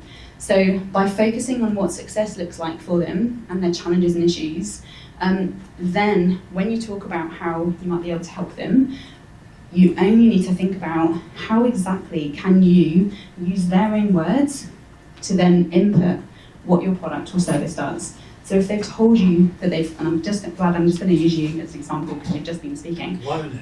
Yeah, but if you're talking to restoration companies and they're saying that they've got challenges in finding new leads, or they've got, they're spending so much time on their work, and they've actually just got their mum that's the one that's answering the phones, and she's getting really frustrated, and actually their biggest pain point is the fact that they're getting so much grief from their mum. Like, okay, so then when I think about what my product or service can do, I can then say to you, to these restoration companies, you want more leads, you want more sales. In order to help you to do this, actually what our system does is we take all of that pain, and again, this is not quite what you said, but I'm going to just go with it. Like we want to help you to reduce the stress and pressure. So this is how you can use our system in order to help you to get those leads. You can reduce the pressure on each of you trying to make cold calls, like in fact, eliminate cold calls out of your sales process, because we know you've just told us that you hate them. And so you're positioning only the things in your product or service that matter because they told you what success looks like to them and their challenges. If it's not relevant to solving a problem for your customer, don't talk about it. We see this all of the time, particularly with founders, because you've got this kind of all singing, all dancing product. Your customer doesn't care if it has 20,000 different features. They just care about the features or the part of the product that solves a problem for them. So if there's one thing you take away from this conversation, it's that don't talk about everything, just explain to your customer what matters to them in terms of how it helps them be successful and how it either incorporates stuff that they're already doing or how it takes pain or jobs away. Okay, then this last one. So I've kind of purposely conflated two terms here, which is product-led growth and then product-led sales. And I'm going to talk about what this means. So the other option that you have, so the first one I talked about is where you're kind of explaining how something can work. This one, and this is the approach that we use at LeapSheep, we call it product-led sales. And it's basically, rather than trying to sell or, and again, the points from the last slide around understanding what success looks like and challenges, still completely relevant. The next element, product-led sales, is you can show them what it feels like to experience your product or service. So, before I go on to that, so for example, for LeapSheep, kind of our core functionality is around, yes, we've got a system that we take founders on, but a lot of it is around kind of very structured one-to-one mentoring and coaching and training by trained startup experts. And so rather than tell people about it, we just do it. So any session, any sales session that we have is literally the same as a one-to-one that we offer with founders. So we get to show them what it feels like to experience the product. This doesn't always work. It can work for, say, software solutions, if you can show them and kind of get them to input their own information and kind of help them and guide them through the process, that works. This isn't always possible, so think about if this is possible for your business. At the end, if you can take this approach, set your potential customers' activities. Like, the next action doesn't have to be on you as a company. Like, if they're getting value, set them an activity to do so that they feel that they're already making progress and achieving success. This turns the buying decision from, I hope this will work, but I'm not quite sure if it's going to work, and I'm feeling anxious or nervous about it too. This is already working for me. I just want to continue, and therefore I'm happy to pay. So I'm almost at the end. So a couple of principles. So make sure your entire focus is on your customer and position everything in the customer language, not we can do this, we have this functionality. Instead, it's this is how you can use this in order to help you to achieve this goal, and this is how this would fit with you. So, and again, if you're spending time trying to convince or like propose things, that kind of approach is what turns people off. So please, please, please don't do it. This one I've always struggled with and found hard. Don't tell the price unless you're asked for it, because if you aren't asked the price, it means that your customer doesn't really want to know. So, and again, this is the hardest one as I went into sales at LeapSheep. Really importantly, leave time before the end of the conversation or the time's up to ask or to let them ask questions. Let them counter objections. Let them make objections so that you can counter them. because typically people will have questions that they want to know or reasons why they may not want to buy. Make sure you find out what those are so that you can answer them in the conversation. And then lastly, follow up promptly with actions. So we have all of our sales processes templatized, like we have people running it, but we have follow-up templates that make it super clear what the next action is, so that they're the ones to start the process. Again, this is before they've paid, so this is why it's kind of product-led sales. So there, it's almost like your customers audition for you. Again, you'll just think about whether this is appropriate for you or not.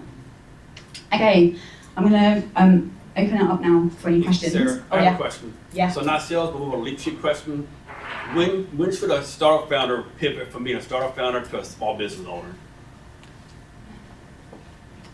Good question. I have never been asked that question before, Jason. That's what I do. So from founder to small business owner. So I guess the typical flip backwards from founder to small business owner might be if you can deliver value to customers, but not in a way that can be scaled. Because that's another thing about startups, is that startups typically are able, you might start kind of in a very kind of what looks like a consulting or kind of small project driven way, but the point about startups is that they can scale. If you're able to make sales to customers with things like consulting projects and things that require kind of you or your team, it may, but you can't get people to using software. That's probably one example of when you'd move to small business away from startups. Yes, go for it. So you said that don't say the price if they don't ask. I guess I'm wondering why, and then also I'm wondering, because you've gotten this a lot, like they will say, well, how much, and there's this, kind of, and then maybe we're like saying too high or too low, and so I guess I'm wondering about how to get around setting a price that is reasonable. Yeah, so how many customers have you got, would you say? Just so I can get an idea of how best to answer. I would say maybe about 6. Yeah, 6. And do you find that when in the sales conversations that you're having, is price the thing that's stopping people from working with you? No. It's not? No. So in that case, you may not have a question there. I'd say keep, and again, are you a startup founder? Can you remind me? Yes. Yeah. So and the other thing is you want to perhaps carry out some price experiments. So, yes, there's an element and there's various different ways that you can kind of think about pricing. But for you, it may well be, let's have a hypothesis for the price that is what we need for now, for the types of customers that we have right now, and stay with that price and then just start to gather evidence. So if you think that price is stopping people from working with you, then you might want to think about how you're pricing or the types of customers that you're going to. If you don't think that price is a problem, then I'd say keep it as it is until you have evidence that it's a problem. What if you wanna? I said just one. Yeah. What if? Because I think what if we wanna up the price, but we don't wanna up it too much where they're like, what? Kind of thing. Just then experiment. Just change the price. Yeah, we've been experimenting a lot with our pricing over the last 6 months, and we've increased the price and we've tweaked our customer segment to make sure that they can take that additional price. So just to be super specific on that, our core customer segment is startup founders, and we work with any founder. But because we've increased our prices, we work best with founders who have come from a corporate, who are bootstrapping and have enough money to kind of give them runway for a year. And so we tweaked who our customers were so that they could afford our price increase. Okay, thank you so much. Oh, you're welcome. Any other Yes. questions? Yeah. Hey. At the top, you mentioned some common pitfalls of startup founders. Can you talk about that a little bit more? Yeah, I can. So I do talk a lot about this as well. If you want to connect with me on LinkedIn, I've got my thing in a minute. So I've got many topics on this. So the core mistakes we see founders make is building too soon. So typically, in fact, there's a couple of points to that. So often we meet founders and they've built software already, or they've got their solution concept and it's based on an idea that they've had and a problem that they've experienced themselves, which is a great place to start.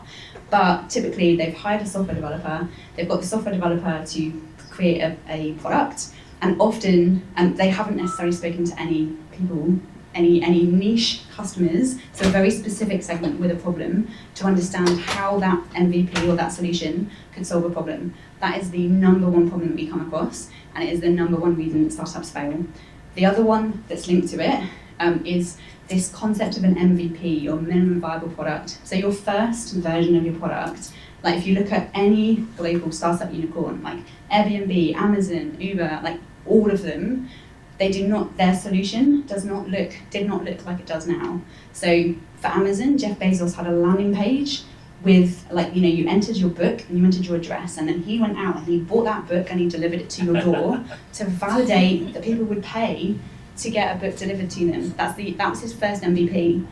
Many founders try and build version 100 for their first version, and then of course they struggle because they haven't found a pants on fire problem with customers, and they haven't worked out the smallest amount of value that customers will pay for in order to give them some validation that they wanted something. And so they spend hundreds of thousands on software developers, and they end up with a product that nobody buys. So please speak to your customers. If it that. Oh, you know my name. No. Basically, my question is, how would you recommend a small business owner start a startup, right? Oh, great question. It's the opposite of Jason's, really. That's Yeah. what I did. Yeah, so, and this is really, really important if you are a small business owner, particularly with the rise of, generative AI is causing kind of all sorts of ripple effects. But our basic hypothesis is in the next kind of 5 to 10 years, if you are a small business and you're not thinking about how to create a product and become a startup, you may be at risk of getting disrupted from others that may take kind of your business. So if you are a small business, but don't be, that sounded a bit doom and gloom, it's a fabulous opportunity if you are interested to pursue it. So if you're a small business owner and you're already delivering value to customers with a pants on fire problem, you're already most of the way there, because that's where startup founders typically miss, or they kind of skip over that step. And so one of the things that we work with small business owners on is how to either kind of spin out a product-based business, which could become a startup, or to actually transform their business into it. And so typically it's thinking, there's a kind of a few things you can think about. So, and again, there's work to think about around the market. So do you have a vision for a massive impact that you want to have? Is there market conditions in the industry going to support you if you are kind of building a product or a service? A product. Are there competitors in this space? So kind of doing a bit of research about all of those things.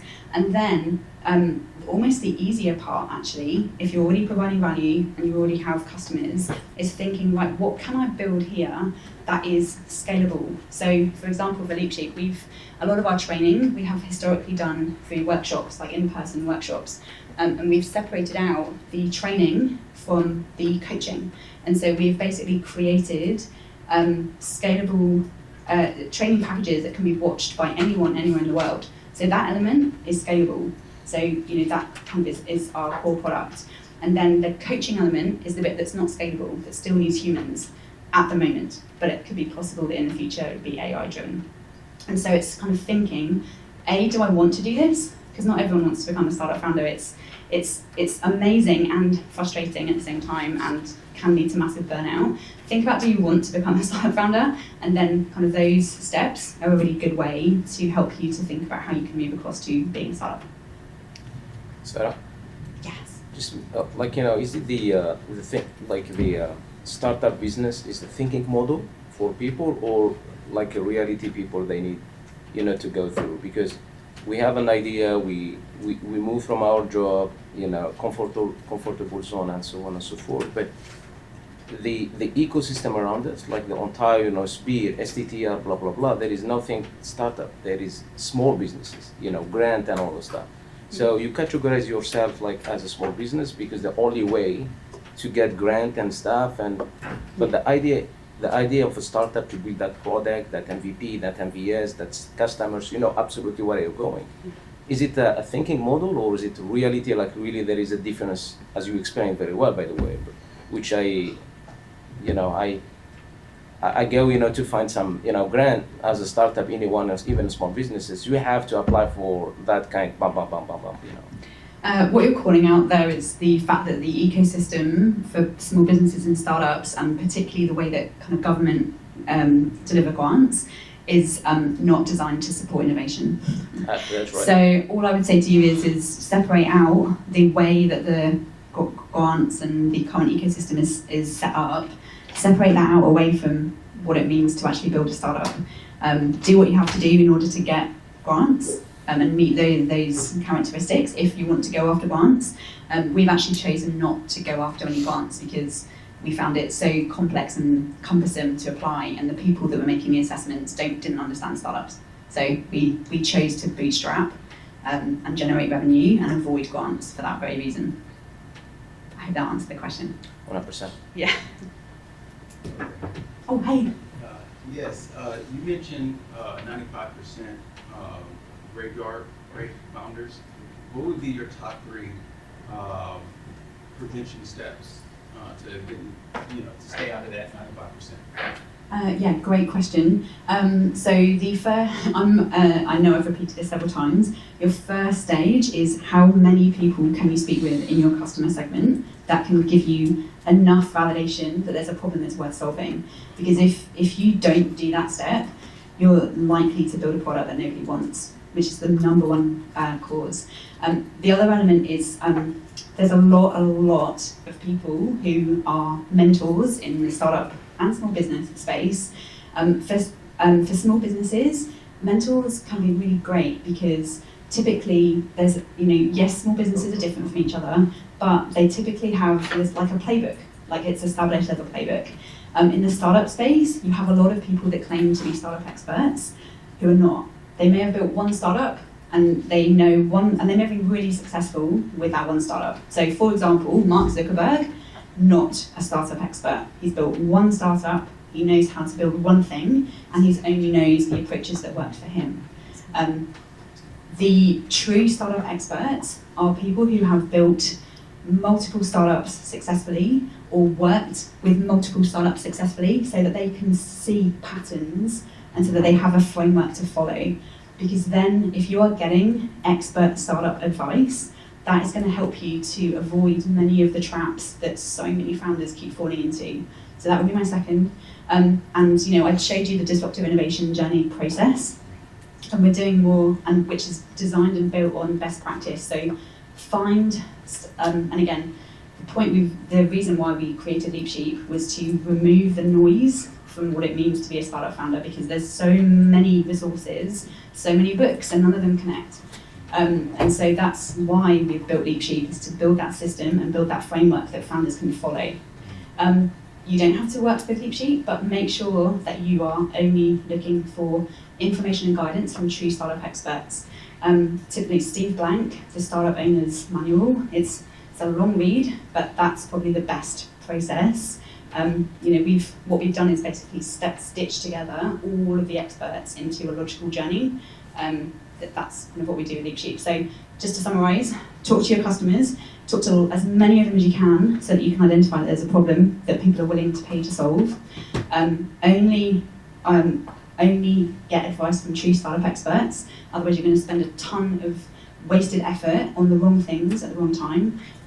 Just a few examples. Please don't hire a marketing agency, and I think Vlad, you said this. Do not hire a marketing agency too early because you're still discovering who your customers are and what their problems are. If you hire a marketing agency too early, you're going to waste your money because they won't know what to market. Another one, try not to hire a software developer too early because until you've done all that customer discovery, the software developer isn't going to know what to build, and they'll build what you tell them to build. And unless you're getting customer validation on a first small MVP that adds value, the software developer is going to be building the wrong thing. So those are two examples of how not to spend your money. And then the last one being find a process that you can follow. Like startup building is not an art. There's a whole fail fast myth, particularly in the Seattle area, which I hate, because you don't, and it implies that you have to kind of go all in And then, like, if, oh, it doesn't matter if it fails. Like, it does. It doesn't need to be that way. Experiment small, and then build up over time and follow the process. All right, thanks, Am I Sarah. up? Sorry. Everyone give Sarah a round of applause.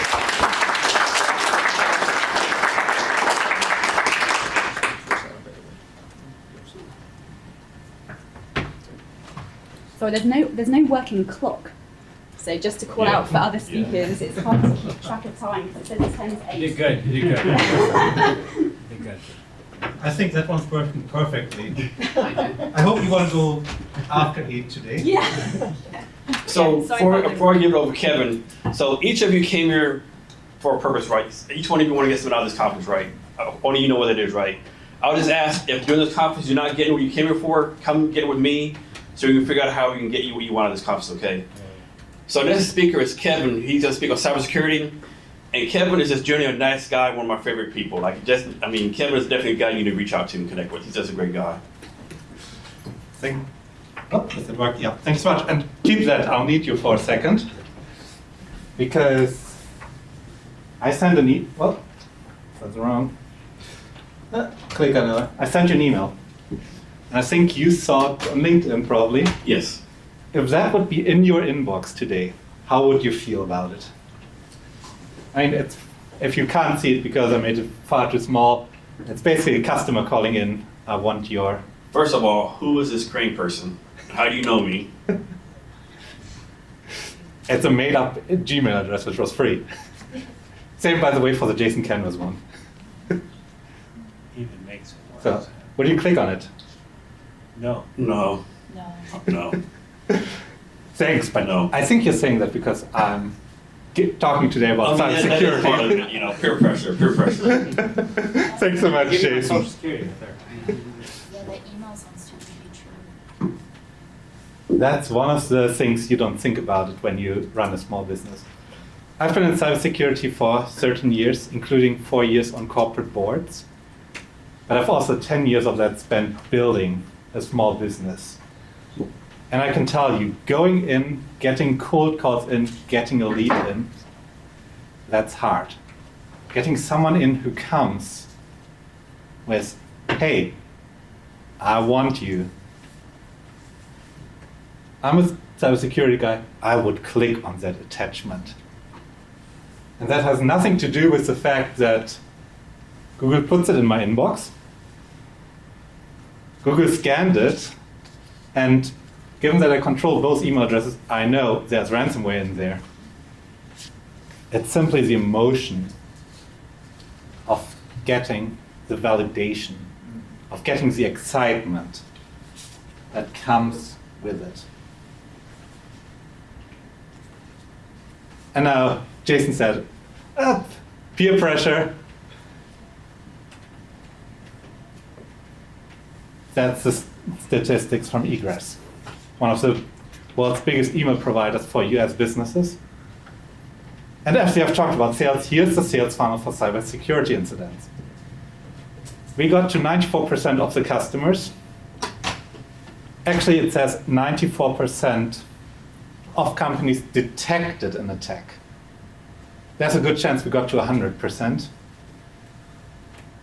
46% have a successful incident. Ransomware, credentials, exfiltration, and more data hostages where someone copies your data and tells you, I delete it if you pay me. 23% of all American businesses pay. Oops. Wrong direction. Pay for getting the issue resolved. And not they pay a consultant, they pay the criminal. And in the small business world, it's actually 29% of small businesses pay to make the problem go away. And that's the 2023 numbers. 88% of these email attacks were still the Nigerian prince who asked you to please send 400 bitcoins to CBP to resolve your issue. And somehow CBP never had the chest of gold, which I've always wanted. So not personalized, because in January 2023, to send a personalized email to a business, I would have to go find that business. I've had to figure out what they do. I had to compose the email and send it. When I wrote this email, I wrote 1,000 of them to Seattle businesses. It took me around 2 hours to do, because last March it changed. We got AI who can greatly interpret our websites, can greatly interpret the data from the Secretary of State about businesses, and that changed the profit loss calculation. Even with Seattle wages, it took me $900 to create the bot, $100 to run it. And I'm not the smart guy who can write the ransomware, so I would have to buy it in. And fun fact, people who write ransomware, they give you free trials to test it out. That's how I got the ransomware and locked up one of my own computers first. But for 1,000 emails, it gets $13 per email, or 13,000. Now, on the profit side, we have 230 small businesses who will, out of these 1,000, click on it. And the average small business ransom is $786. Total revenue. Now, who in the room has 93% profit margin? That's not even the Federal Reserve or the mafia who can get there, because both need quite a lot more guns than anyone running cybersecurity. But enough of the doom and gloom. The other thing to know about this funnel, these 94% of email attacks represent the biggest part of incidents, because roughly 93% of all incidents involve a human being. Typically, your employee or your contractor,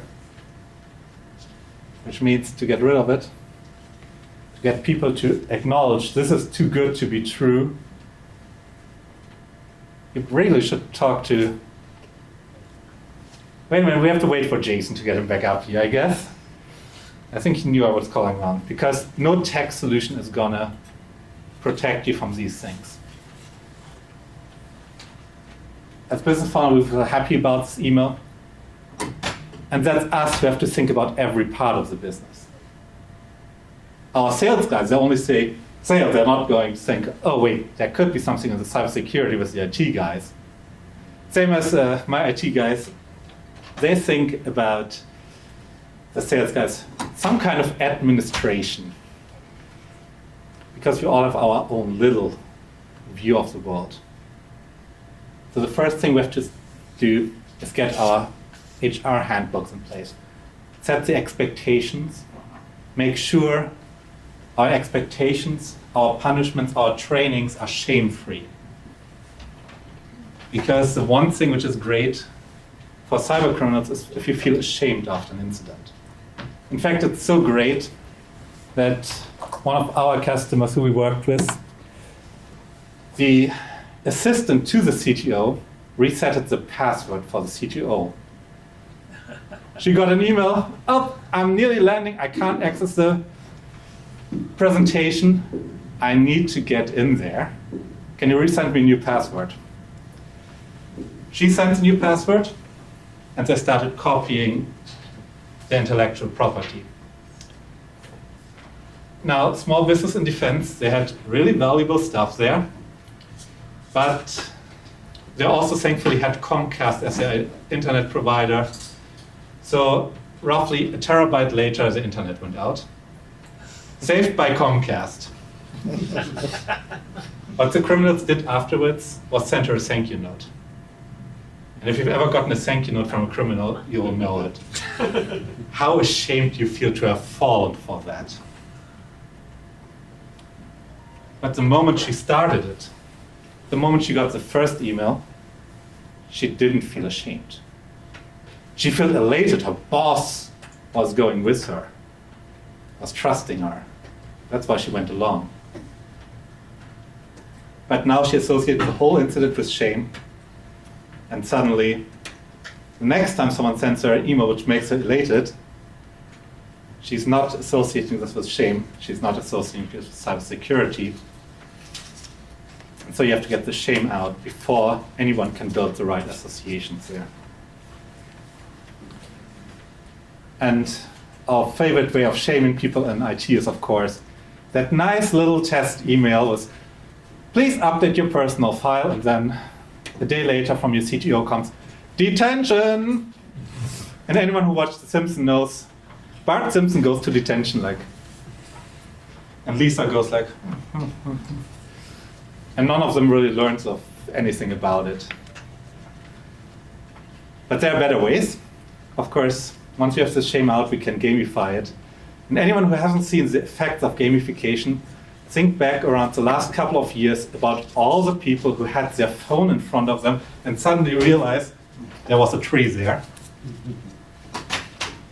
The biggest effect on health in the last 20 years was Pokemon Go. More steps walked than any Fitbit, any Apple Watch. And the same can be done in cybersecurity. One of our customers is sending every Friday an email with how many spams were reported by a person, including a ranking. Oh, you're number one this week, or you really didn't do good. And simply the game aspect of being able to do it. It's what gets people to report their spam emails. Now, of course, you can go to the traditional habit sites.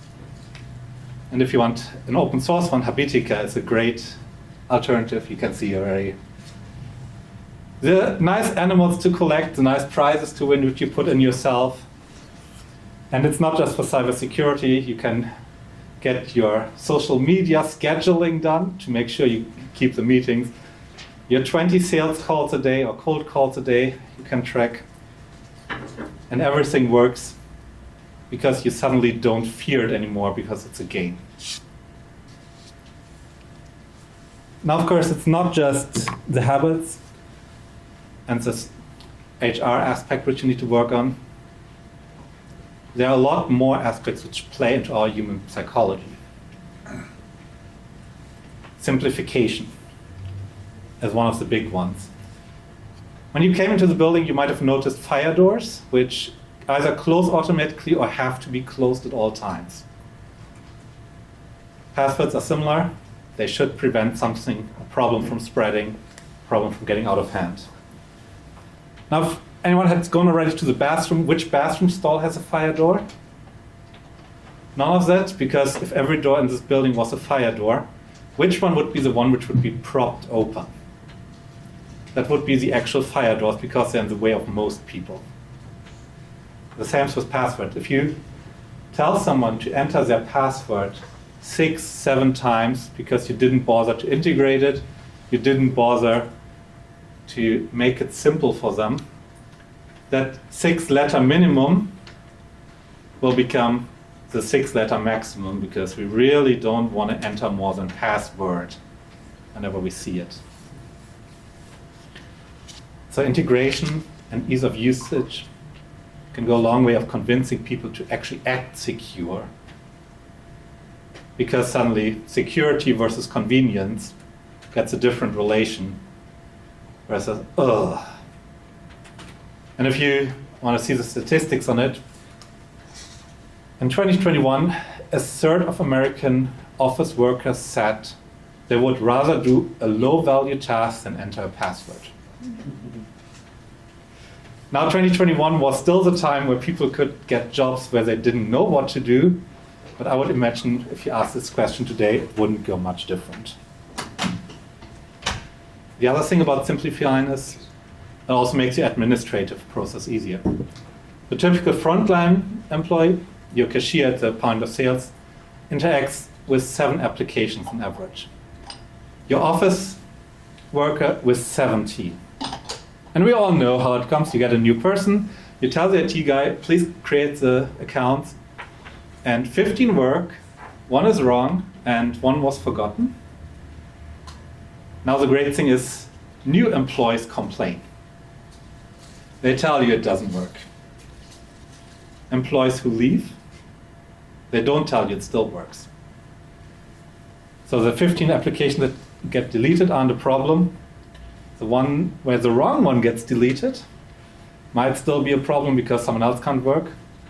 But the one that's forgotten, that's thankfully the one which has the same password as the target account, which was hacked last week, and which now, the same password works for getting your intellectual property out. After all, we didn't want to have integration, we wanted to have 17 different passwords. And lastly, if we speak about automation, we can't forget backups. If we look at the email, if someone gets it, someone will click on it, so you will have an incident.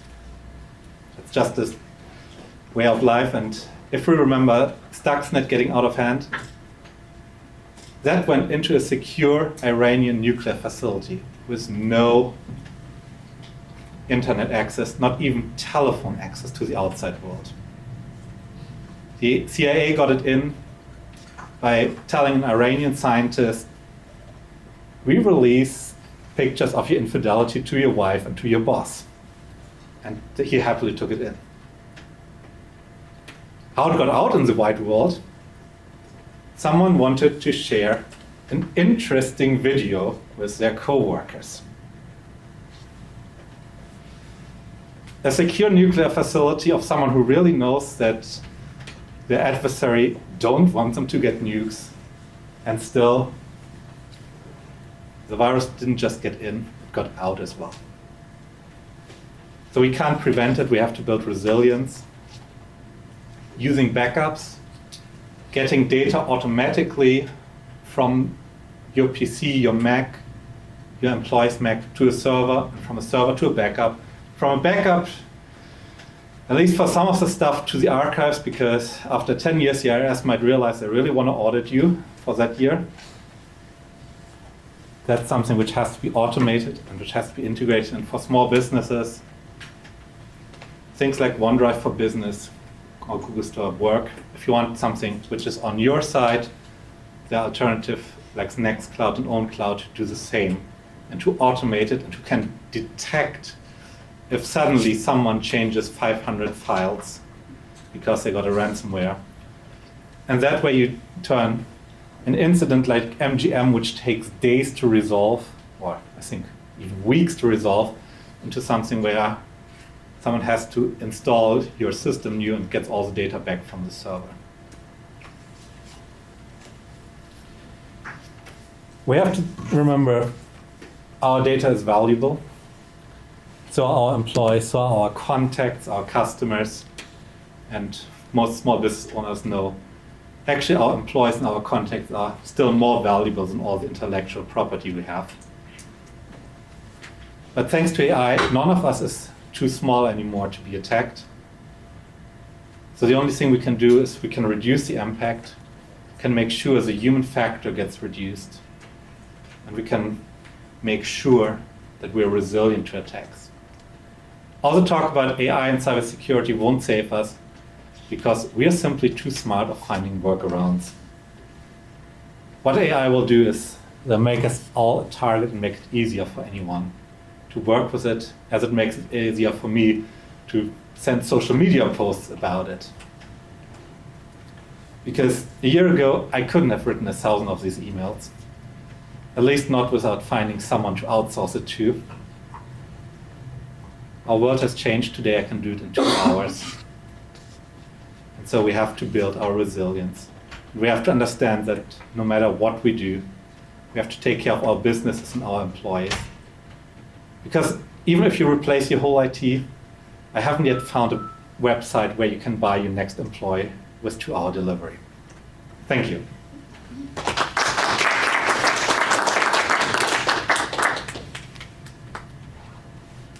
I was curious, you're bringing up AI and it made me think, there's a lot of internal AI services that we're using. How do we know that somebody isn't emailing or talking to our AI and AI is thinking, oh, this would be a great opportunity and gives the story? The thing about most AI services right now is they're not self-learning. So if you go with the simplest case of ChatGPT, they're not getting weights in from what you enter there. They're just getting rankings in. So it's similar to if you compare to Google. Google is not creating new web pages for you by how you look at it. They're just ranking them differently by how many visitors, how many links, and all of these things. And so the most important thing is to make sure you can't ask open-ended questions about your internal AI. And the second thing is that your AI is not self-learning, and most models aren't.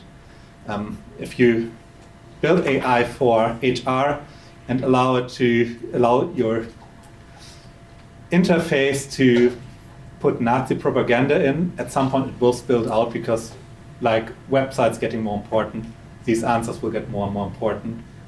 But it will only do so if it has it in. So you have to first sanitize the input and then sanitize the questions you can ask. You can't sanitize the output because I can find 500 ways to express something which no developer ever thought about, which would be right.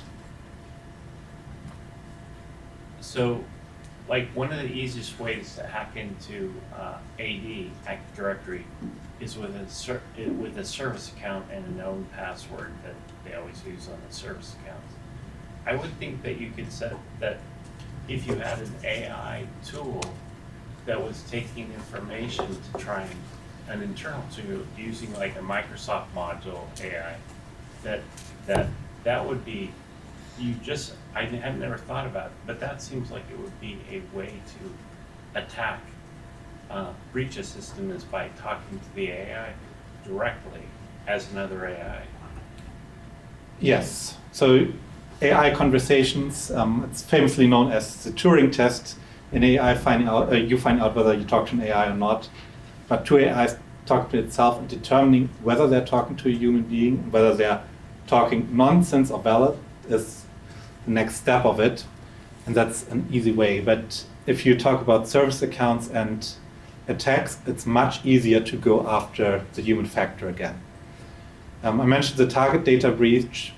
One of our customers had an engineer which actually used different passwords, but he had 6 or 7 of them breached, and in his mind, he used a pattern. None of us as humans would recognize that there's a pattern behind it. But with an AI, I think the kid was 15 years old. He managed to just buy a couple of thousand records, scan them for the same email address, and then used LinkedIn to associate us with company accounts, and that way got into their network.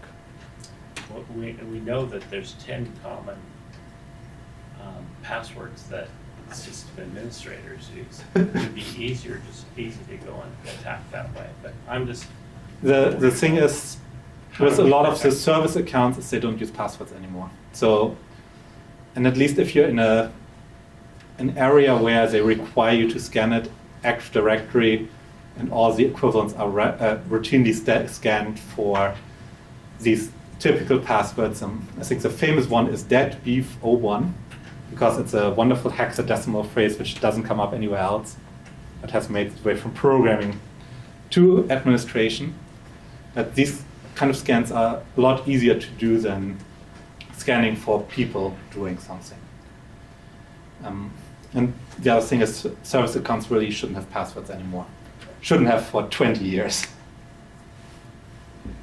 Quick question. So I guess like one issue, security issue we're kind of having right now, actually, at the company is related to folks getting text messages with people trying to sort of scam, spoof like my number coming in. So they're getting asked to take some actions, maybe answer some questions, whatever else it might be. I'm wondering, like, is there a way to redirect, or is there any like techniques in like redirecting the scammers to a specific location? If you can't like prevent it from happening, which seems incredibly hard, then I'm wondering if there's an action to take on that front. No, it's just like moving off the platform to just email to now areas that people maybe are less suspicious or a bit more caught off guard. I'm curious on techniques and approaches there. It just depends on how expensive you can make it. So if we go back to that, as soon as I get this number anywhere close to here, then I'll make it too expensive to be attacked.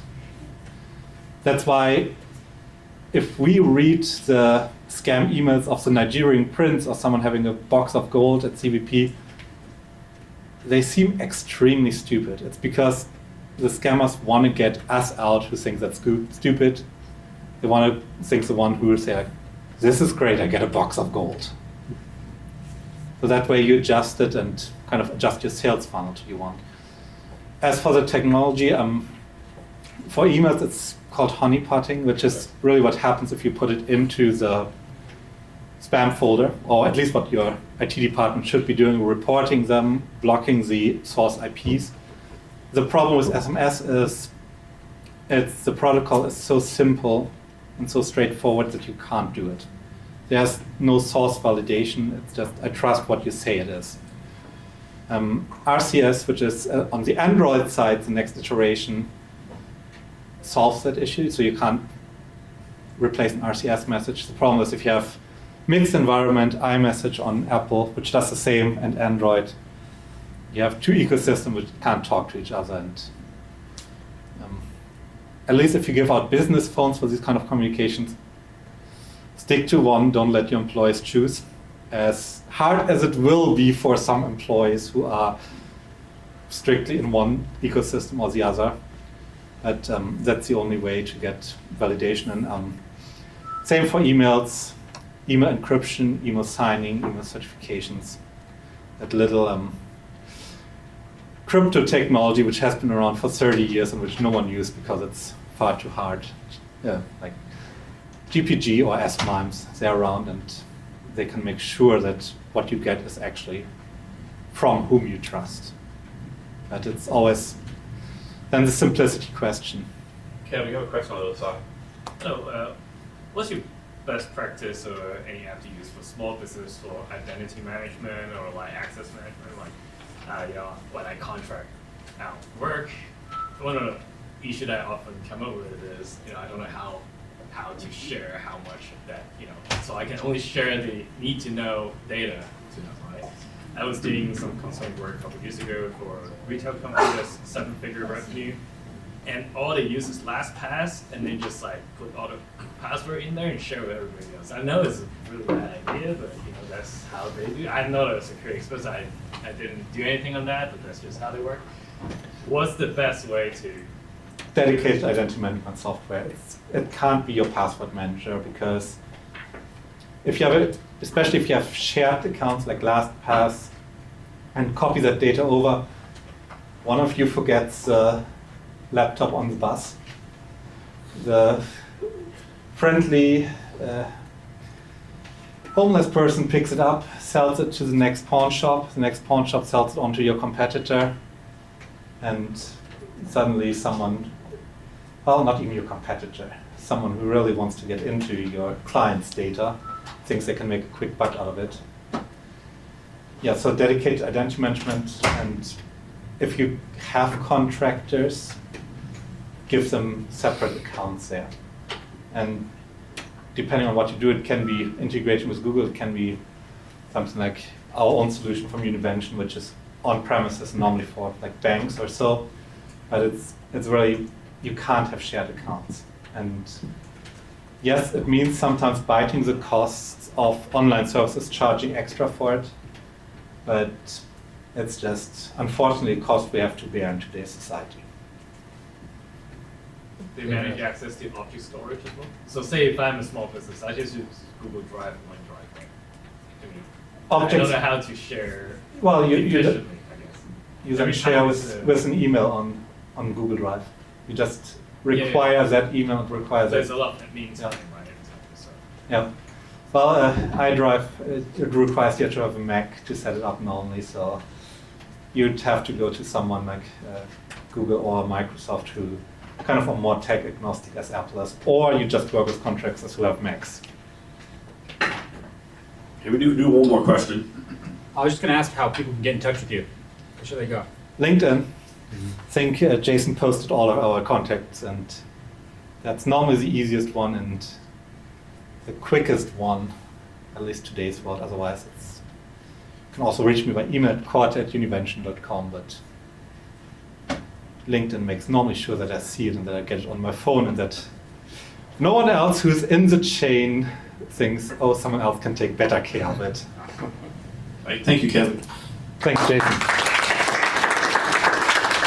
so a few of you came in the last session.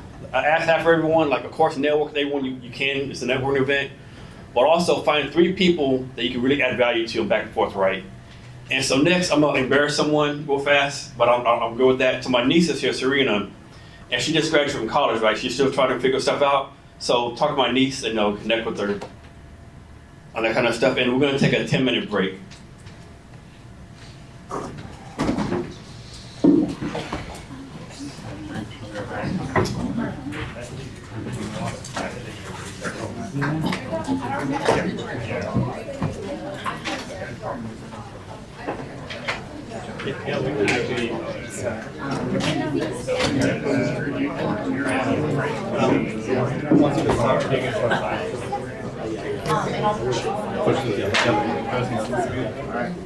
I think they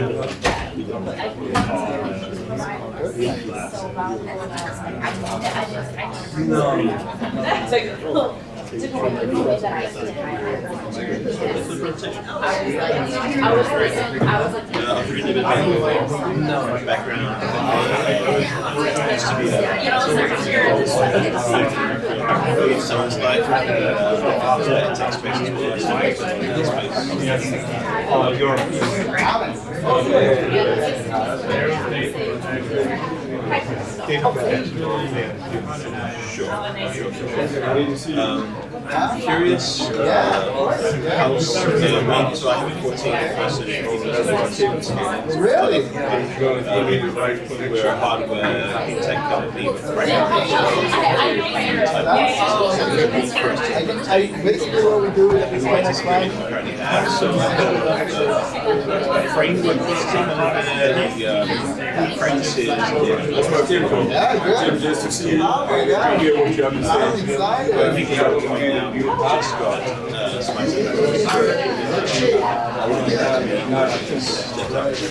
I was curious about this who do you recommend as a good mentor provider? How you doing? They sort of like I just keep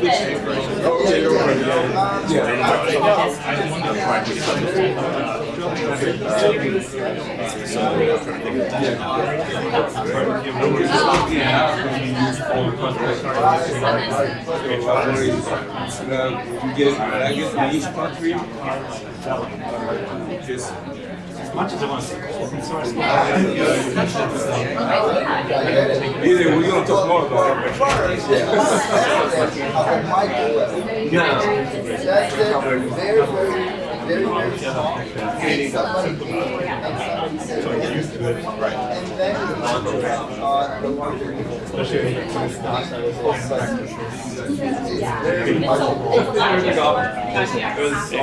I'm done. Thank you for we did so far. I really, well, this is my first networking event. I got introduced by Stan. I really like the one about marketing. And for me, because in the sales person, but for me, like cybersecurity, I don't know much about cybersecurity, so I feel like I need a foundation and all that. Yeah. How long have you been doing this? A couple of years, yeah. A couple of years. Why did you get started? So I did HR in the Army, and when I got the Army, before you first started, like, first I didn't know what a startup was. I just thought it was no startups in HR, so I just went from there. And then you start like getting speakers and that's cool. Yeah, I'm a high schooler in my college time. It's a high school diploma. I live in Duplex. Oh really? Yeah. Okay. So yeah, one is I started business class, so I kind of invite people to talk about business and people can share. And the second is I'm really passionate about infrastructure as well, so I started a couple programs. So have you been, see this lady right there, the back to yours? Yeah. Karina, talk to her. Okay. So she runs a thing called Washington Maritime Incubator. So that's accommodate their like startups Yeah. or water startup, whatever. She runs that. Oh, yeah, I'll talk to her. I'll get some water.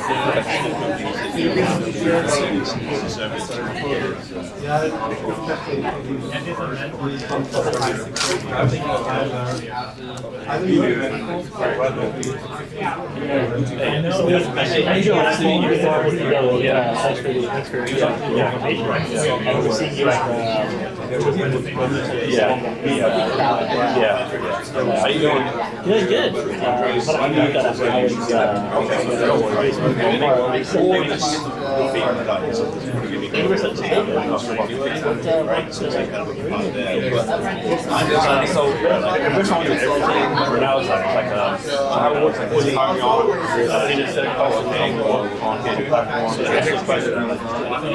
Especially based on like Seattle. So you actually And diet. Bryce. Nice to meet you. So we'll bring you here. How do you feel about it?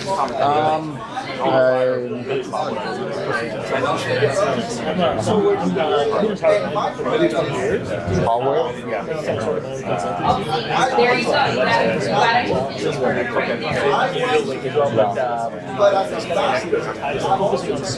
What's the business about?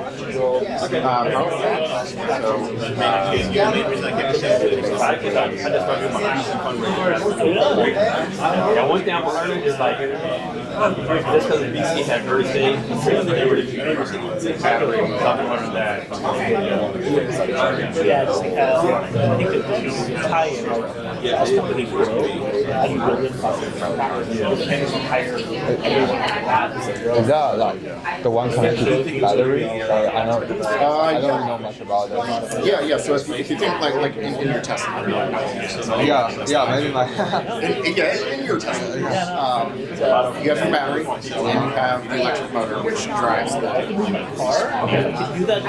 You need something that goes between those two sides. You can't just hook up the battery to the motor. You have to control it and brake it. So power electronics is the equipment that interfaces with the battery and it's more general terms. Battery connected to the battery, so it's charging the battery that way. There's lots of different types. Power electronics are literally everything. There's applications for like utilities, grid, you have to get power from the grid. Even if the battery in the car, So do you guys do that for EVs or for other applications? Our backgrounds actually are both in aerospace. I've worked at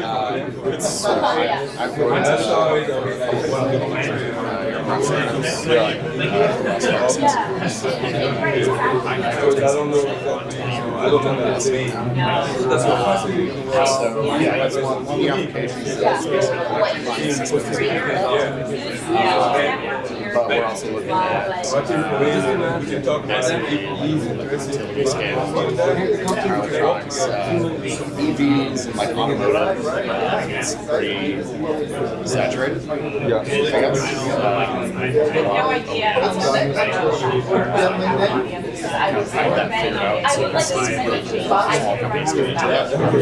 But for these kind of small, not necessarily small, companies, I guess,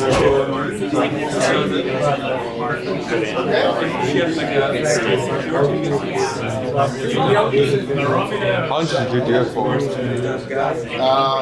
been working for about 6. Oh, yeah, you must be It's enough to be. It's enough to be. Yeah, and then they say like 10,000 hours. Yeah. No, it's something you got to I'm actually using it. Oh, nice. Yeah. No, I'm actually in high school. Yeah, there's a high school in Tacoma called Academy. I do two things. One is I run a business club, so sometimes I invite like entrepreneurs, performers, the other come here to talk with some students, member of the club. Because personally, I learn a lot from talking with people. So yeah, I feel that's one of the best ways to learn. And the second is I'm pretty passionate about entrepreneurship. Well, 2 years ago, I was thinking about doing education company because I feel like there are a lot of corruption. I talk with a bunch of people, talk with the NYU professor. Then I figured out like it's not the right timing because one is I don't have much stuff, I don't have much capital, I don't have much network. Second is we kind of all can agree on like there's a social movement going to happen in the education space, which is people are going to move into independent learning compared with instead of going to school. And they still will go to school, but they go to school for like the social, speaking, and sports. Because right now there are abundance of like online coursework and stuff, and like Coursera, YouTube, definitely. So, but would that be a sustainable business? That's really questionable. So that's why I paused on that. And right now I'm developing a software that kind of just uses the API from ChatGPT, so provide like bullet points for like a highlight text. I can show it later. Yeah, sure. Yeah, I made the picture. Honestly, that's a lot more interesting than what I was doing. I made the picture in 10 minutes. It's pretty crappy, but it kind of gets the job done. So it's kind of like, so you just go on Wikipedia or you have a long email and you have like a bunch of text, so nobody wants to read it because you know what it's about. So you highlight it, you click one button, then there will be some bullet points about what's the context about. Yeah, and then what's your thought on that? You know, I do a lot of research, especially when I was in grad school. I did a lot of research.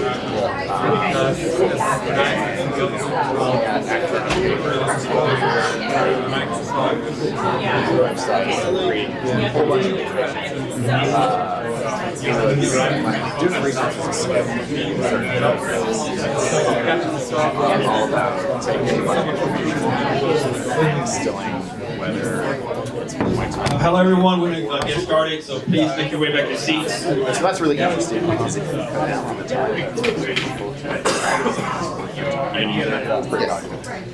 we'll talk later. So our next speaker, once everyone makes this back, is Alan Gonzalez. And so Alan's going to explain this in greater and better detail, but Alan's who I used to hire my software developer, right? And basically, we did a job on, I think it's called Well-Found now, it used to be AngelList. 150 people applied for this job.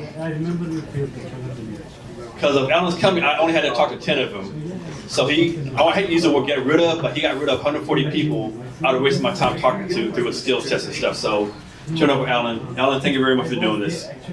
Thank you very much. Hello, I think we're ready to start. Yes, please make your way back. All right. Thank you, Jason, for organizing all this. My name is Alan, and I am the founder and CEO of a company called Deathmatch. And first, I'm going to start with the things that are not actually my presentation, but I just, by having conversations, I cannot help myself. So I run a very small startup, and every single time that somebody joins our company, they get an email saying, hey, my name is Alan. I'm in a meeting. Can you send me your phone number? One of my employees did fall for this. They sent them their phone number, and then they said, I'm in a very big meeting, and right now, I really need you to buy some gift cards for this customer that I'm trying to. And she was an intern, and she was like, oh my God, this is my first week on the job. Alan's asking me to do this big thing, this very important thing. Let me go ahead and buy the gift. And so they were in communication with the scammers. Thankfully, at the very end, just prior to buying the gift cards, they messaged me, the real me, and I said, that's not my Gmail account. I would never contact you using my personal email, blah, blah, blah. But anyways, very, very small startups are also victims of attacks. So that was very timely. The other thing I wanted to mention is, I think you were asking about pricing. We're also figuring out pricing. And so whoever was asking about pricing, it was look up price elasticity of demand. That is exactly the concept of, I change the price, how many customers am I going to lose or gain? And so there's some concepts around how much can you play with this, how much can you maximize the revenue and whatnot. But anyways, my company is DevMatch. So what we do is technical recruitment, a platform that lets you create technical assessments that are simulations of real work. And a lot of people have ideas, and this is also another thing that I wanted to inject at the beginning.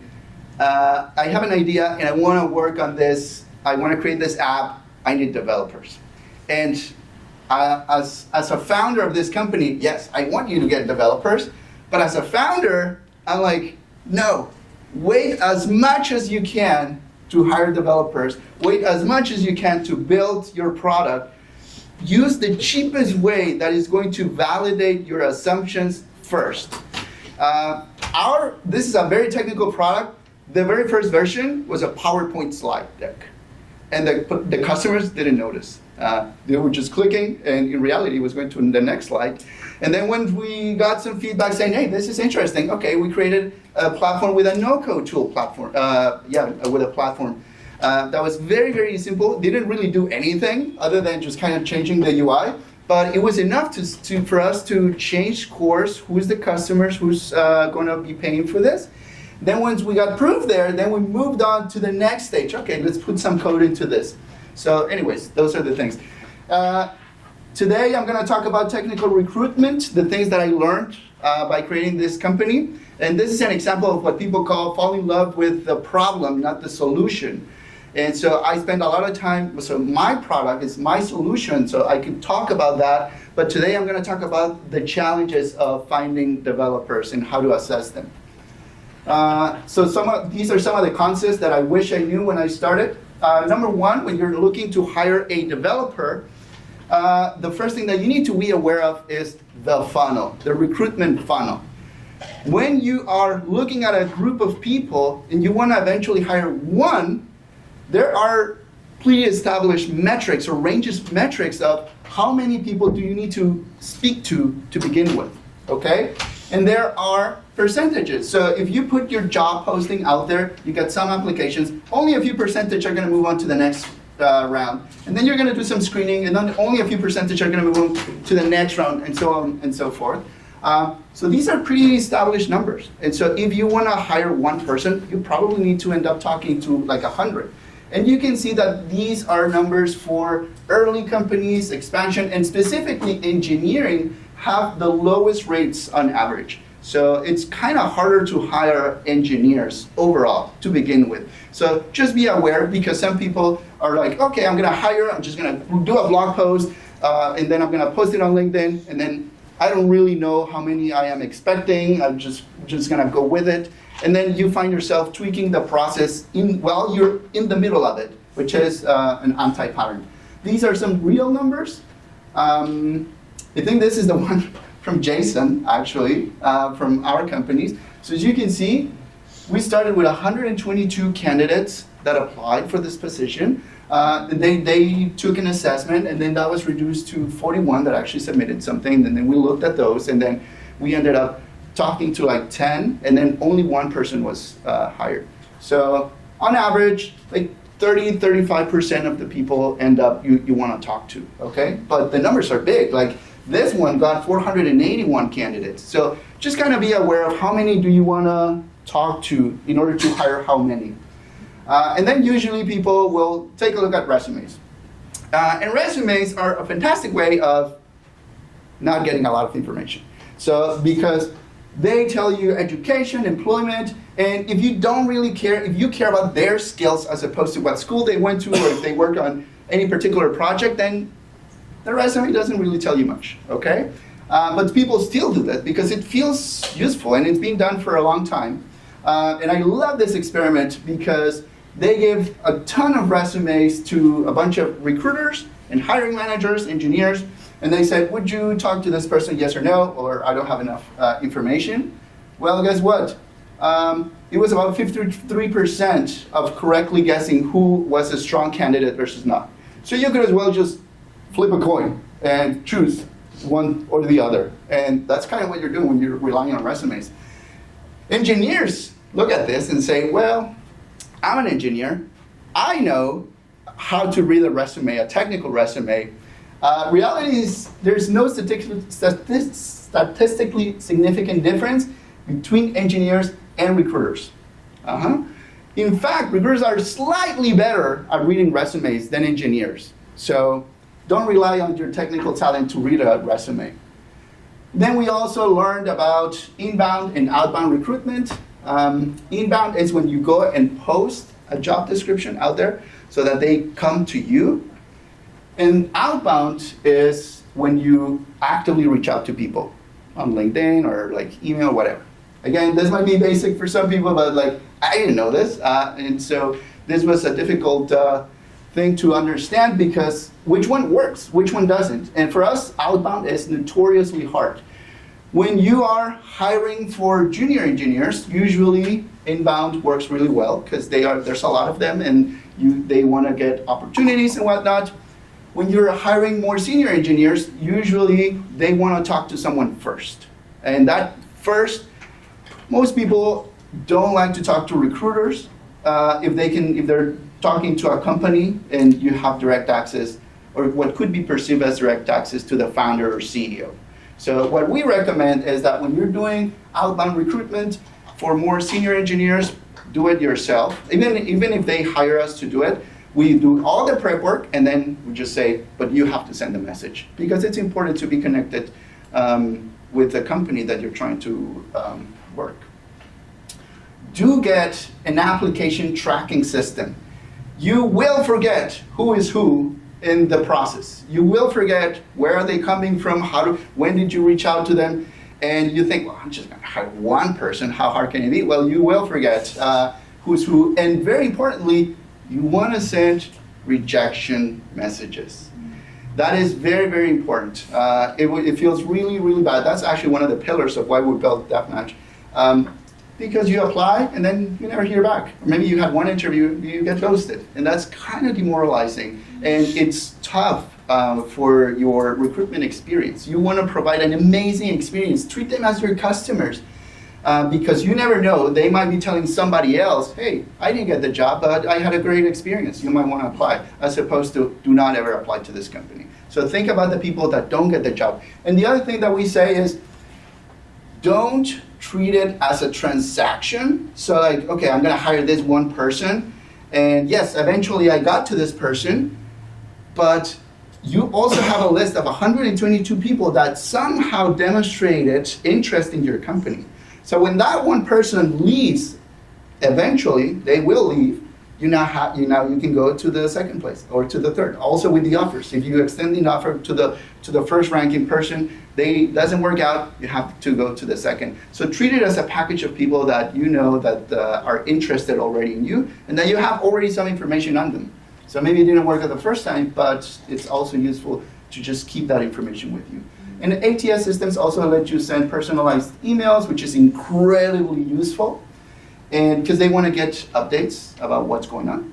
Usually from the moment that they talk to you to the moment that they get a response, ideally 10 days is what would be, but we're seeing processes that take months, or if you ever hear something at all. But if you can aim for 10 days, that would be ideal. There's some very, very cheap ones. We personally pay for Home Run because it's just simple, easy, and you can, if you're hiring one or two individuals, this is very useful. And this is not specific to technical talent. There's also open source if you're into that kind of thing. So you can just host it on your own and then have a fully fledged ATS system. You can also use spreadsheets if you are good at keeping track of all the data. Here's a list of all the most preferred ATS systems and least preferred ATS systems.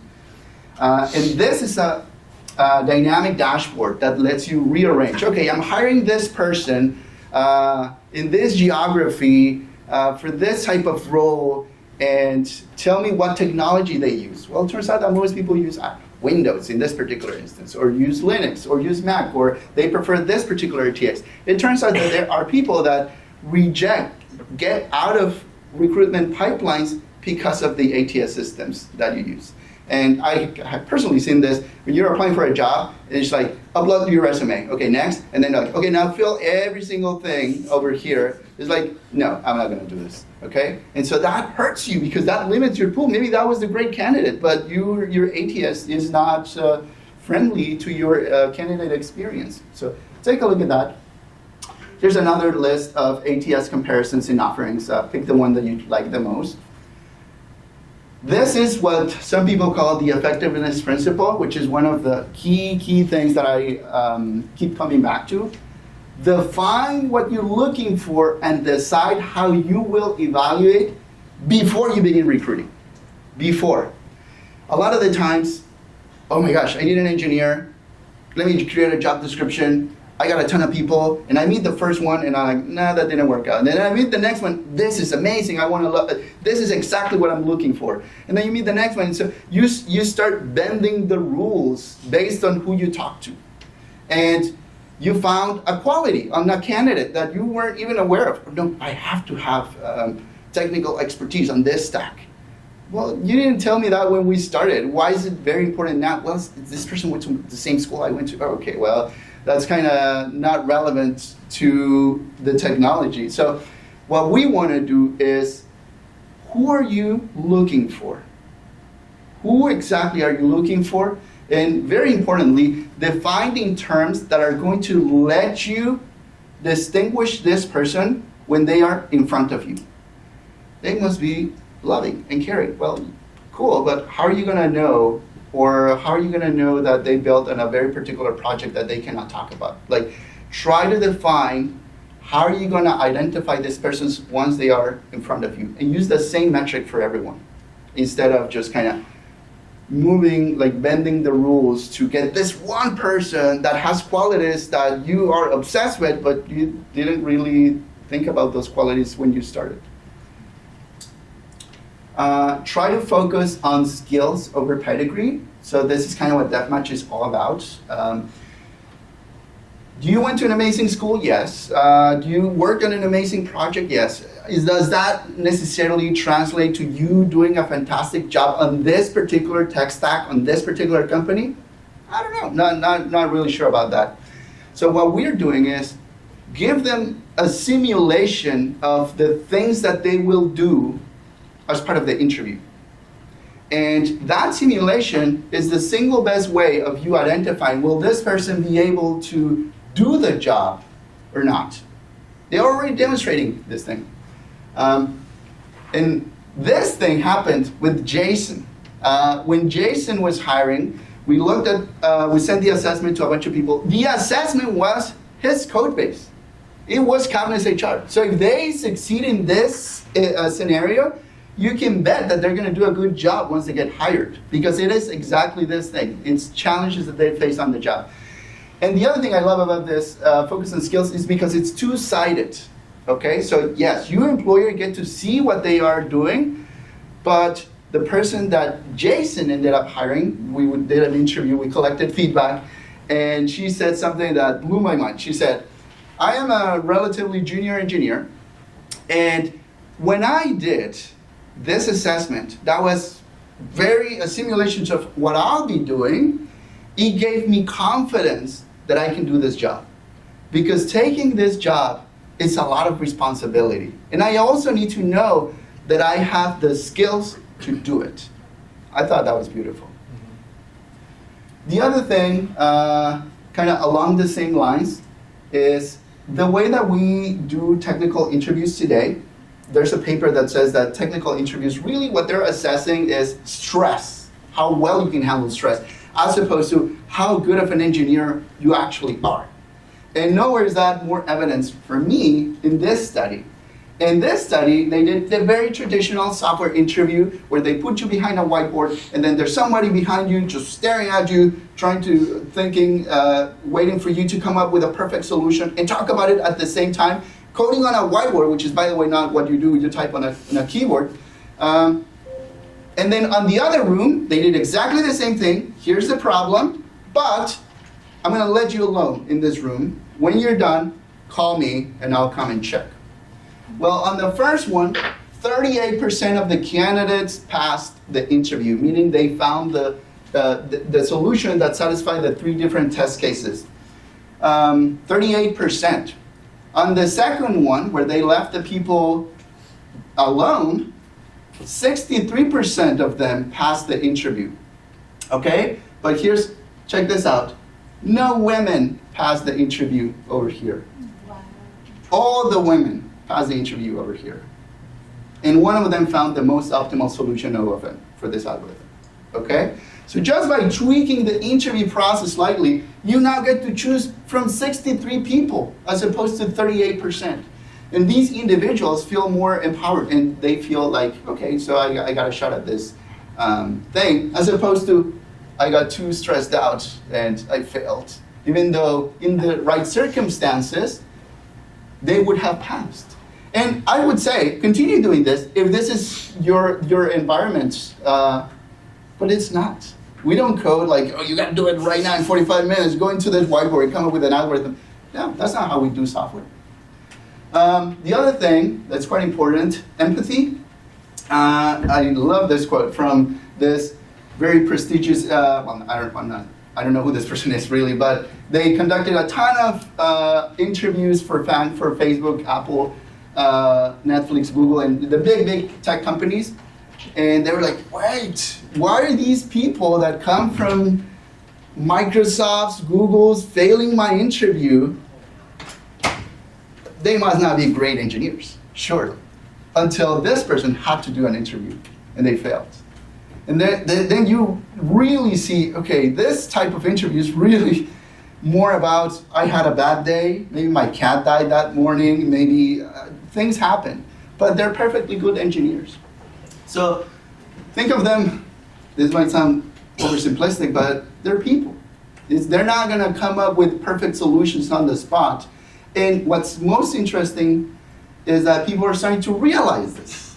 And they're like, you're gonna ask me another lead code question to implement this weird algorithm that I'm never gonna use?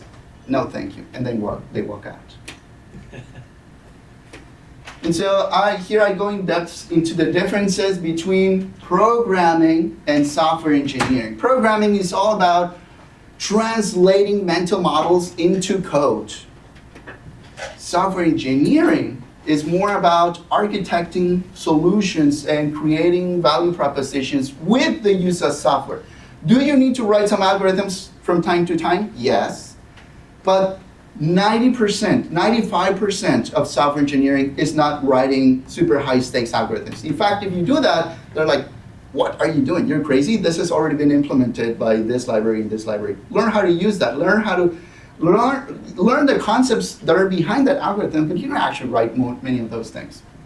And to put the nail in the coffin, there's this research that looked at 85 years of utility of selection methods in personal psychology. And the single best predictor out of any type of interview or resume or structured assessment or test or anything of predicting future on-the-job performance was work simulations. If you give them a sample of what they'll be doing, that's the best guess. I mean, that's the best opportunity that you have of will they be able to do this once they get hired. Okay, so that was a bunch of concepts. This is how we took all of that, and this is how we do technical recruitment at DevNatch. And I think I'm on time. So we basically do a lot of planning, then we source, we collect all the candidates, and then we screen them, and then we do a final interview, and then we rank them based on what we need, and then we make an offer, okay? And then we onboard them. That's a very important piece. So it all starts, and I am happy to share this because our ultimate goal is not to become consultants. But we nonetheless gather all this information. But this is not what we want to do for scaling. So I'm happy to share all of this. And these are the set of questions that we ask the people that work with us. What are the deal breakers? What are the must-haves, the preferred qualifications? What does that person look like? What skills are they going to use every day? What are they going to achieve in 30, 60, and 90 days? And what we have found is that people that are in the middle of hiring don't really have clear answers for why they're hiring or what this person is going to do. So that makes it really challenging to find the right person, if you don't really know what they'll be doing. And it triggers conversations between the founders about like, what? No, I wanted them to work on this project. No, I actually was envisioning that we did this other thing. And so it was fascinating to see that until this came along, it was just like, oh, surely we need another engineer, so let's just hire one more person. But in reality, you need to understand what is this person going to be doing. And in that process, then you're going to know, okay, so I need this type of person that has these qualifications. This is kind of the timeline that we use. So we spend a lot of time in the planning phase, then we post the job, then we give them the assessment, we have a 15-minute chat with them, because unfortunately there's a lot of people, especially with AI, cheating on the resume, the assessment, and even the interviews. So we really want to have this this 15-minute conversation. But the good thing, or what we enjoy about this, is that this 15-minute chat is the people that already passed the screening, the technical screening, okay? So I'm not having 15-minute conversations with 144, I'm having 15-minute conversations with 20. Yes? Screening with CVs? Screening, no. Great question. Screening with a technical platform. So sending them an assessment, a simulation, yes. I have another story, but I don't have time. I'll say it. Kara is one of our engineers. When we, DevMatch, were hiring, we used DevMatch to look at the people. I didn't look at the resumes at all. We did the whole thing. We hired, we did the screening using the platform. It was actually DevMatch, and we came up with 3 people. And then I interviewed, the final interview with those 3 people, and one of them was Kara, our engineer. And she was clearly the best candidate out of every single one of them. And she got the job. It was perfect. And then we were talking over lunch with the rest of the team. Hey, this is Kara, blah, blah, blah. Somebody asked her, Kara, so she was an intern at the time, and she was still studying. Everybody was studying. And what grade are you on? Like, what's your deal? Oh, freshman. I was like, what?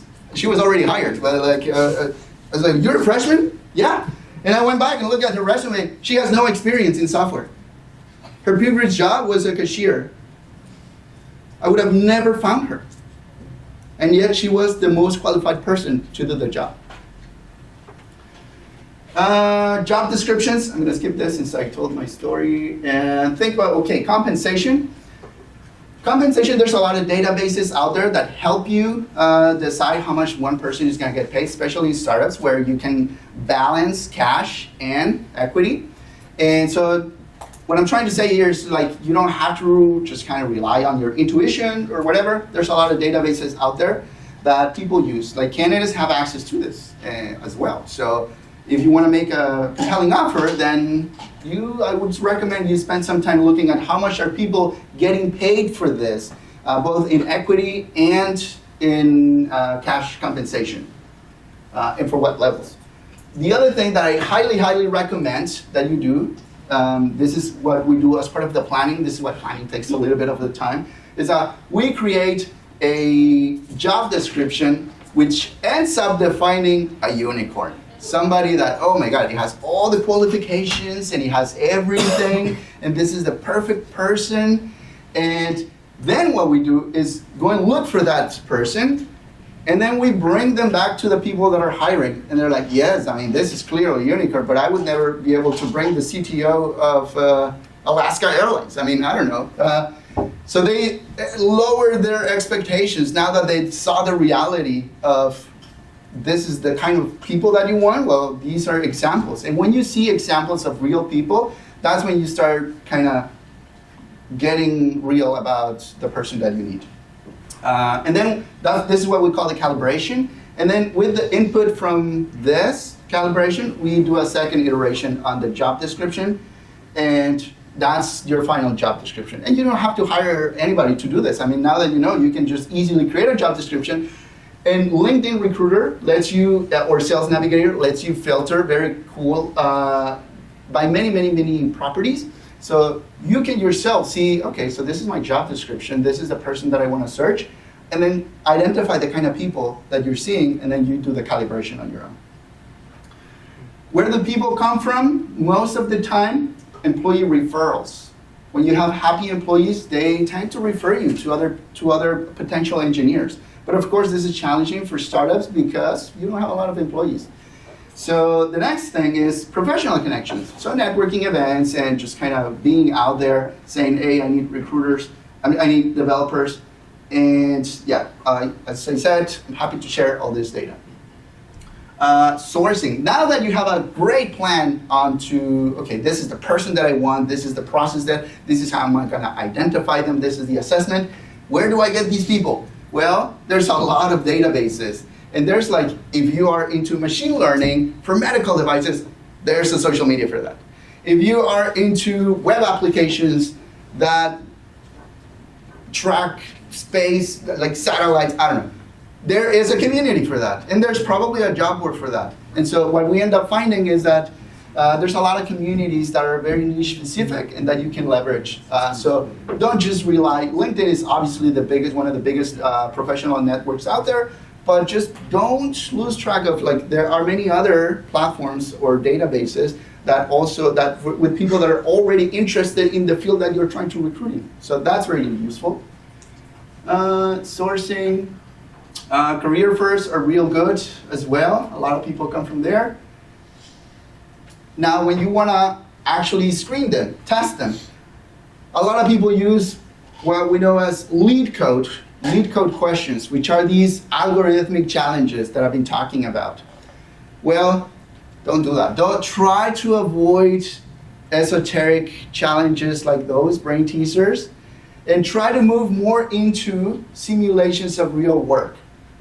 Okay? Because lead code, when they were hiring for a position for web development, this is the lead code company behind lead code. Did they use the lead code? No, they use something else. They use an assessment that simulates what they would be doing. So, but nonetheless, very large corporations use lead code questions, so everybody wants to be like them. When in the reality is that the challenges are very, very different. Technology for screening assessments, here's a whole bunch that I would love to recommend. This one looks good. Deathmatch. Deathmatch. Who said deathmatch? Okay, great. You get a discount. It's here. Screening tech. Yes, if you don't use lead code questions, you're already better than most companies, okay? Actually, yesterday, I was at a coding competition at the University of Washington Software Engineering Club. There's another word before club, but, oh yeah, that's what I put here. But this is wrong. Software Engineering Career Club. And I can see, I was at a lead code competition, and yesterday we hosted a deathmatch competition, and it's like day and night. Like, yes, you have people that know left and right lead code questions, because that's what they're gonna ask on the interview. But then you give them a simulation of real work or the work that they will actually be doing, and it didn't go so well, you know? So that's kind of my worst nightmare. We are training to pass the interview, and that does not necessarily accrue to your knowledge as a better software engineer, not always. Yep. Screening, basic filtering. Yes, one more thing. When you're doing the very initial filtering, try to ask questions that are immediate no's. Because you don't want to spend all this time with a candidate, and this might sound obvious, but we missed it a whole bunch of times. You spend a lot of time, you send them an assessment, they look great, you talk to them, and they're like, oh, but I need visa for working in the US. And like, that's not something we can do. And so that shuts down everything. You just wasted a lot of time. So ask disqualifying questions up front. Just a few, but enough that, like, if this person falls in this category, it's not gonna work, okay? And then initial chat, 15-minute conversations, because there's a lot of people, again, cheating. Somebody else takes the assessment for you. you have an earpiece and you're just repeating. So just kind of be aware that that is happening, okay? The final round of interview where you take ideally what they did on the assessment and then you ask them to improve on it. That's the best thing that we found. You give them an assessment, build this application, fix this feature, implement this thing, and then on the final round of interviews, you say, okay, here's the code that you wrote for your screening, which was only 1 hour, by the way. Now, build on top of that. Tell me why you did it this way, and now I want you to do it, to do one more feature. So that, because now everybody has some context on the problem. It's not like, okay, we need to learn everything from scratch during this 45-minute interview. And then you, of course, need to make offers. This was another thing that I cannot believe how we missed this. We found the right person, and then we said, oh my gosh, this person is the best fit. We're gonna hire them. We're gonna make them an offer. And so we immediately went and said to everybody else, sorry, no, we got the person. And then the person that we wanted to hire said no. And it's just like, oh.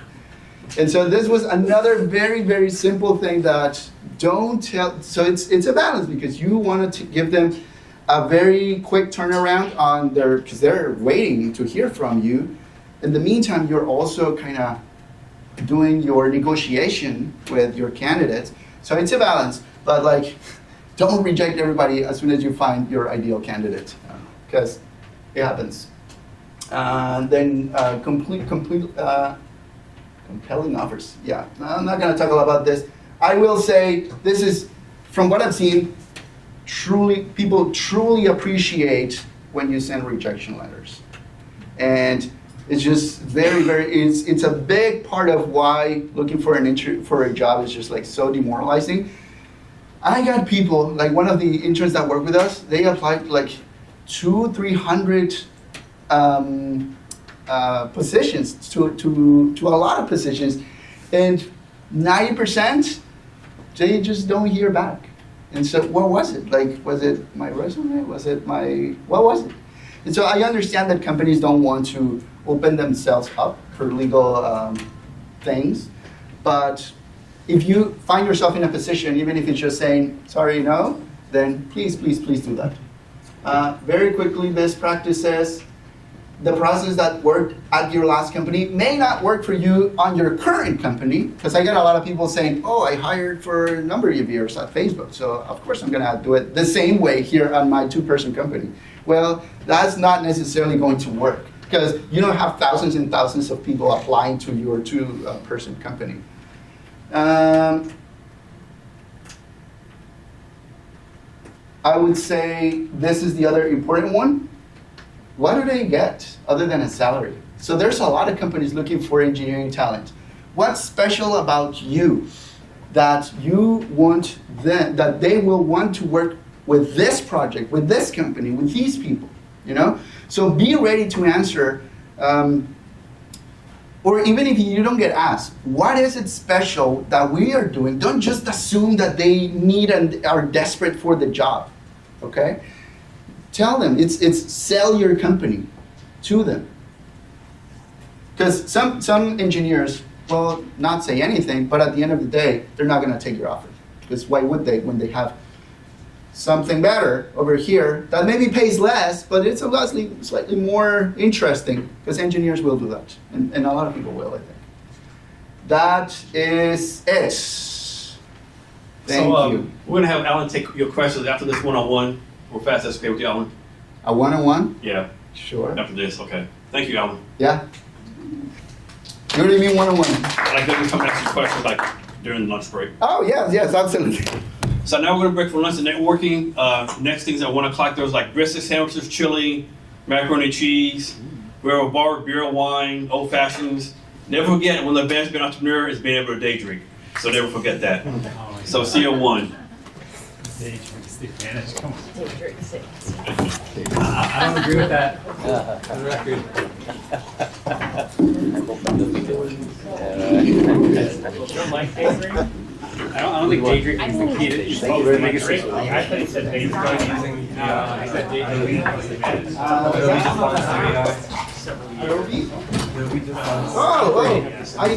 know they,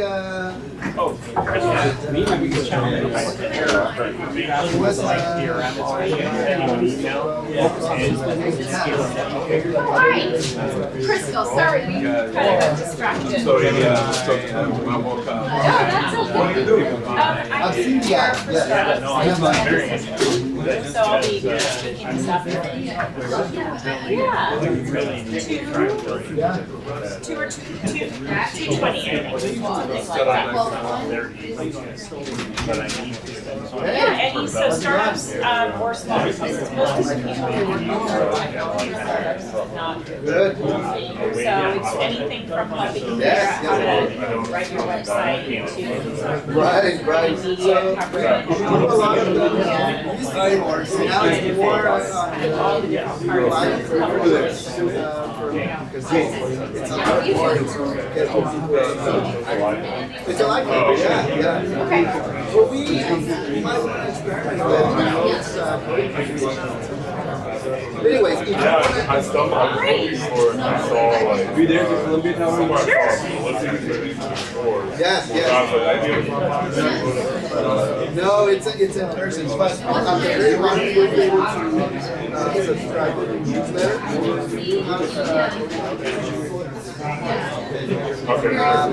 That's what we have. Okay. So is that So, as an engineer, what did you think about controversial or?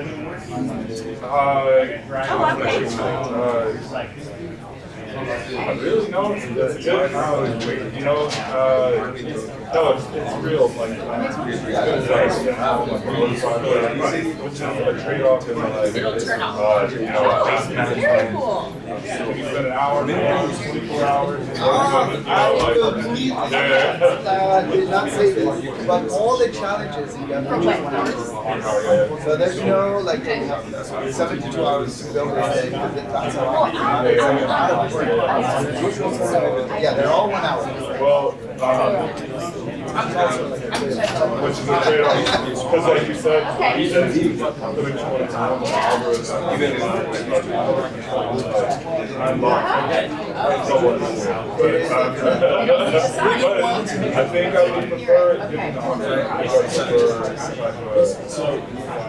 Jason, I had to yeah, like I think yeah, that's okay.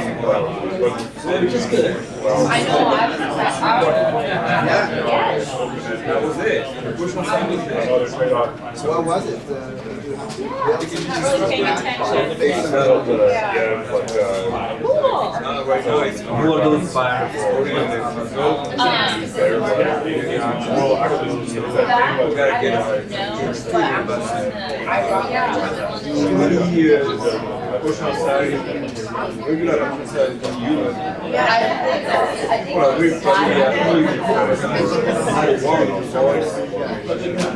I never even thought about it.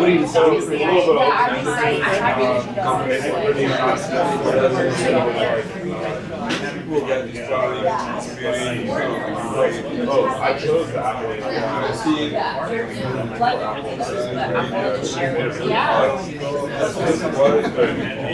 and actually work with Apple at all, and then all the security and it wasn't documented. It was like you signed the data. That sounds fantastic. So how long have you been, how long has your product been? It smells good though. I haven't had it like that. Yeah, it's like that. What I'm seeing, what's important to me is that I would probably You're busy. so this thing I figured out. I did it worked. You know, it's like you can type in that's your profile. It was kind of fun. I guess all my friends tell us I have Nice to meet you. With the presentation, all this stuff. So what I'm doing now is I'm The private versus public, and then the metadata is all. Oh, yeah, y'all like good data. Okay. These are, this is no. It's a good question.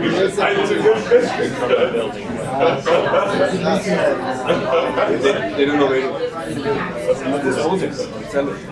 They sell it usually through a more store. And each have their own store, it's not consolidated. So what I'm obviously through software where you consolidate or which that's one site will sell it. And then if they sell it, tracking or they what's on the site. So one of the things that came up when I was talking maybe my wheels started turning on the competition. I was like, trying to do that. So like, they really that is cool. Was this your technical? Oh yeah, I was talking about this.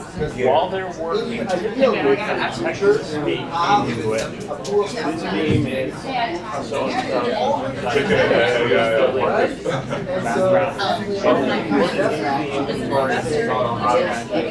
while they're working, right. And so the other thing that we were talking about was, well, we have the builder, which is cool, the builder is going to go in and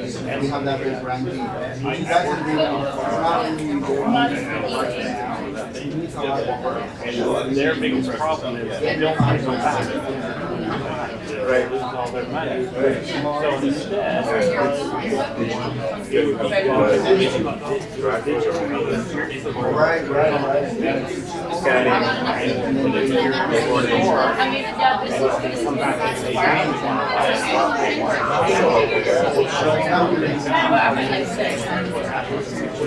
Are you happy? So that's what we're doing. So I'm looking for tools. last week. Oh, okay.